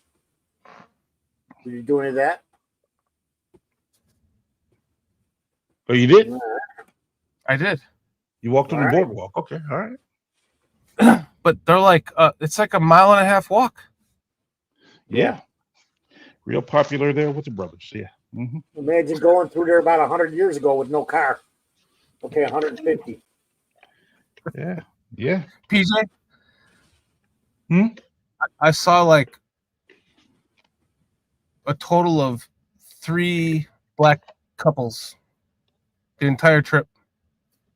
And every single time I saw a black couple, I thought of you like, what are they out here camping for?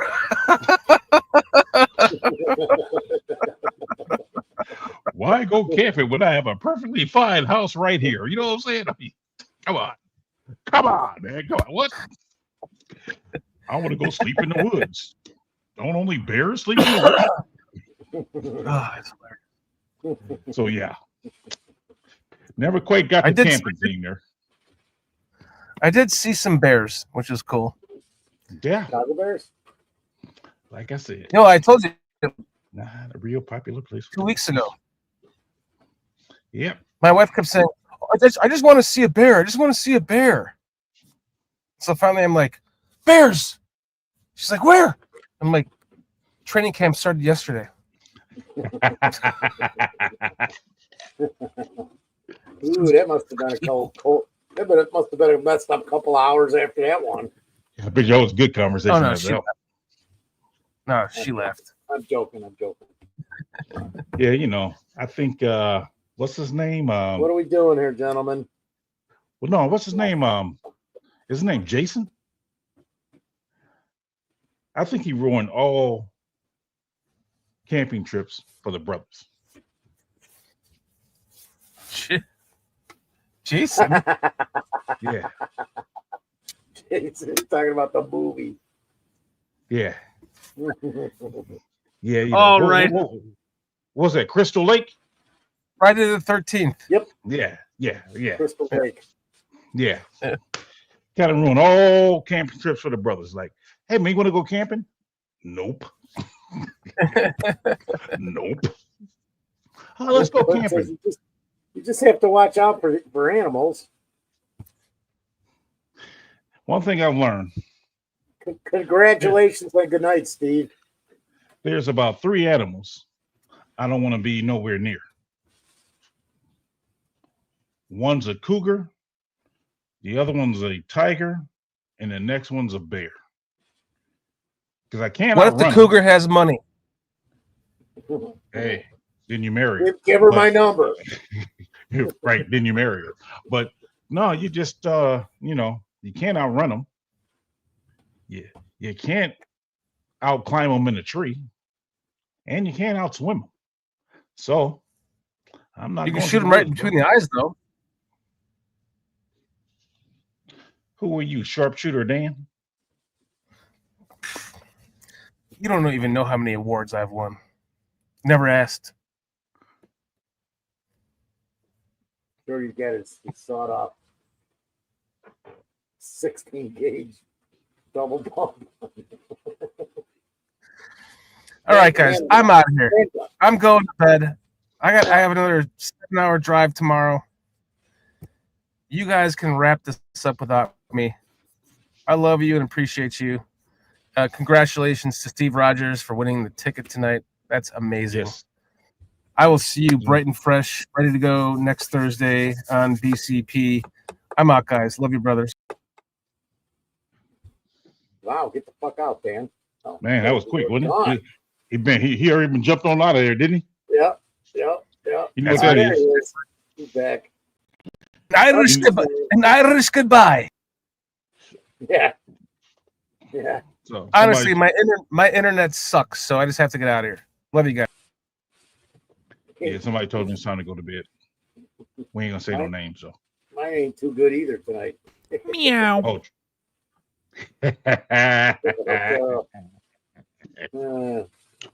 All right, fellas, it was a good show. We gotta go because you know there are things to be done, like the other half of that sandwich.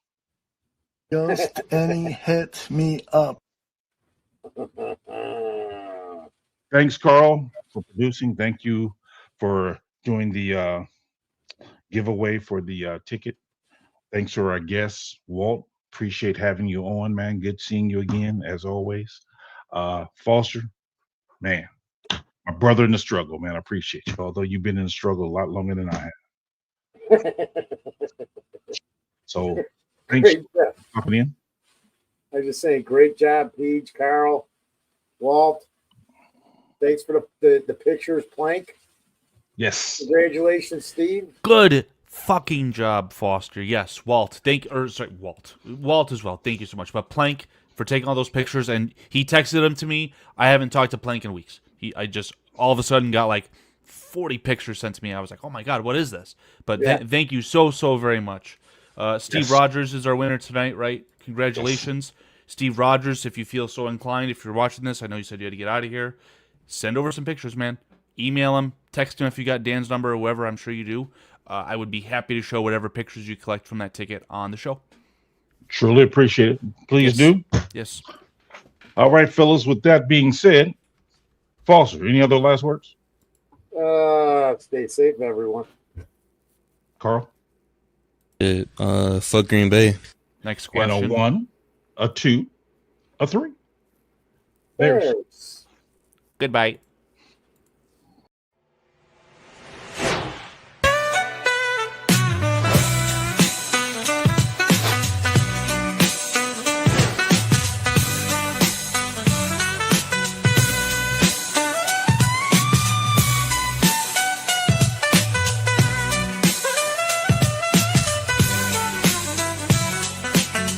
Giddy up, groove, stay.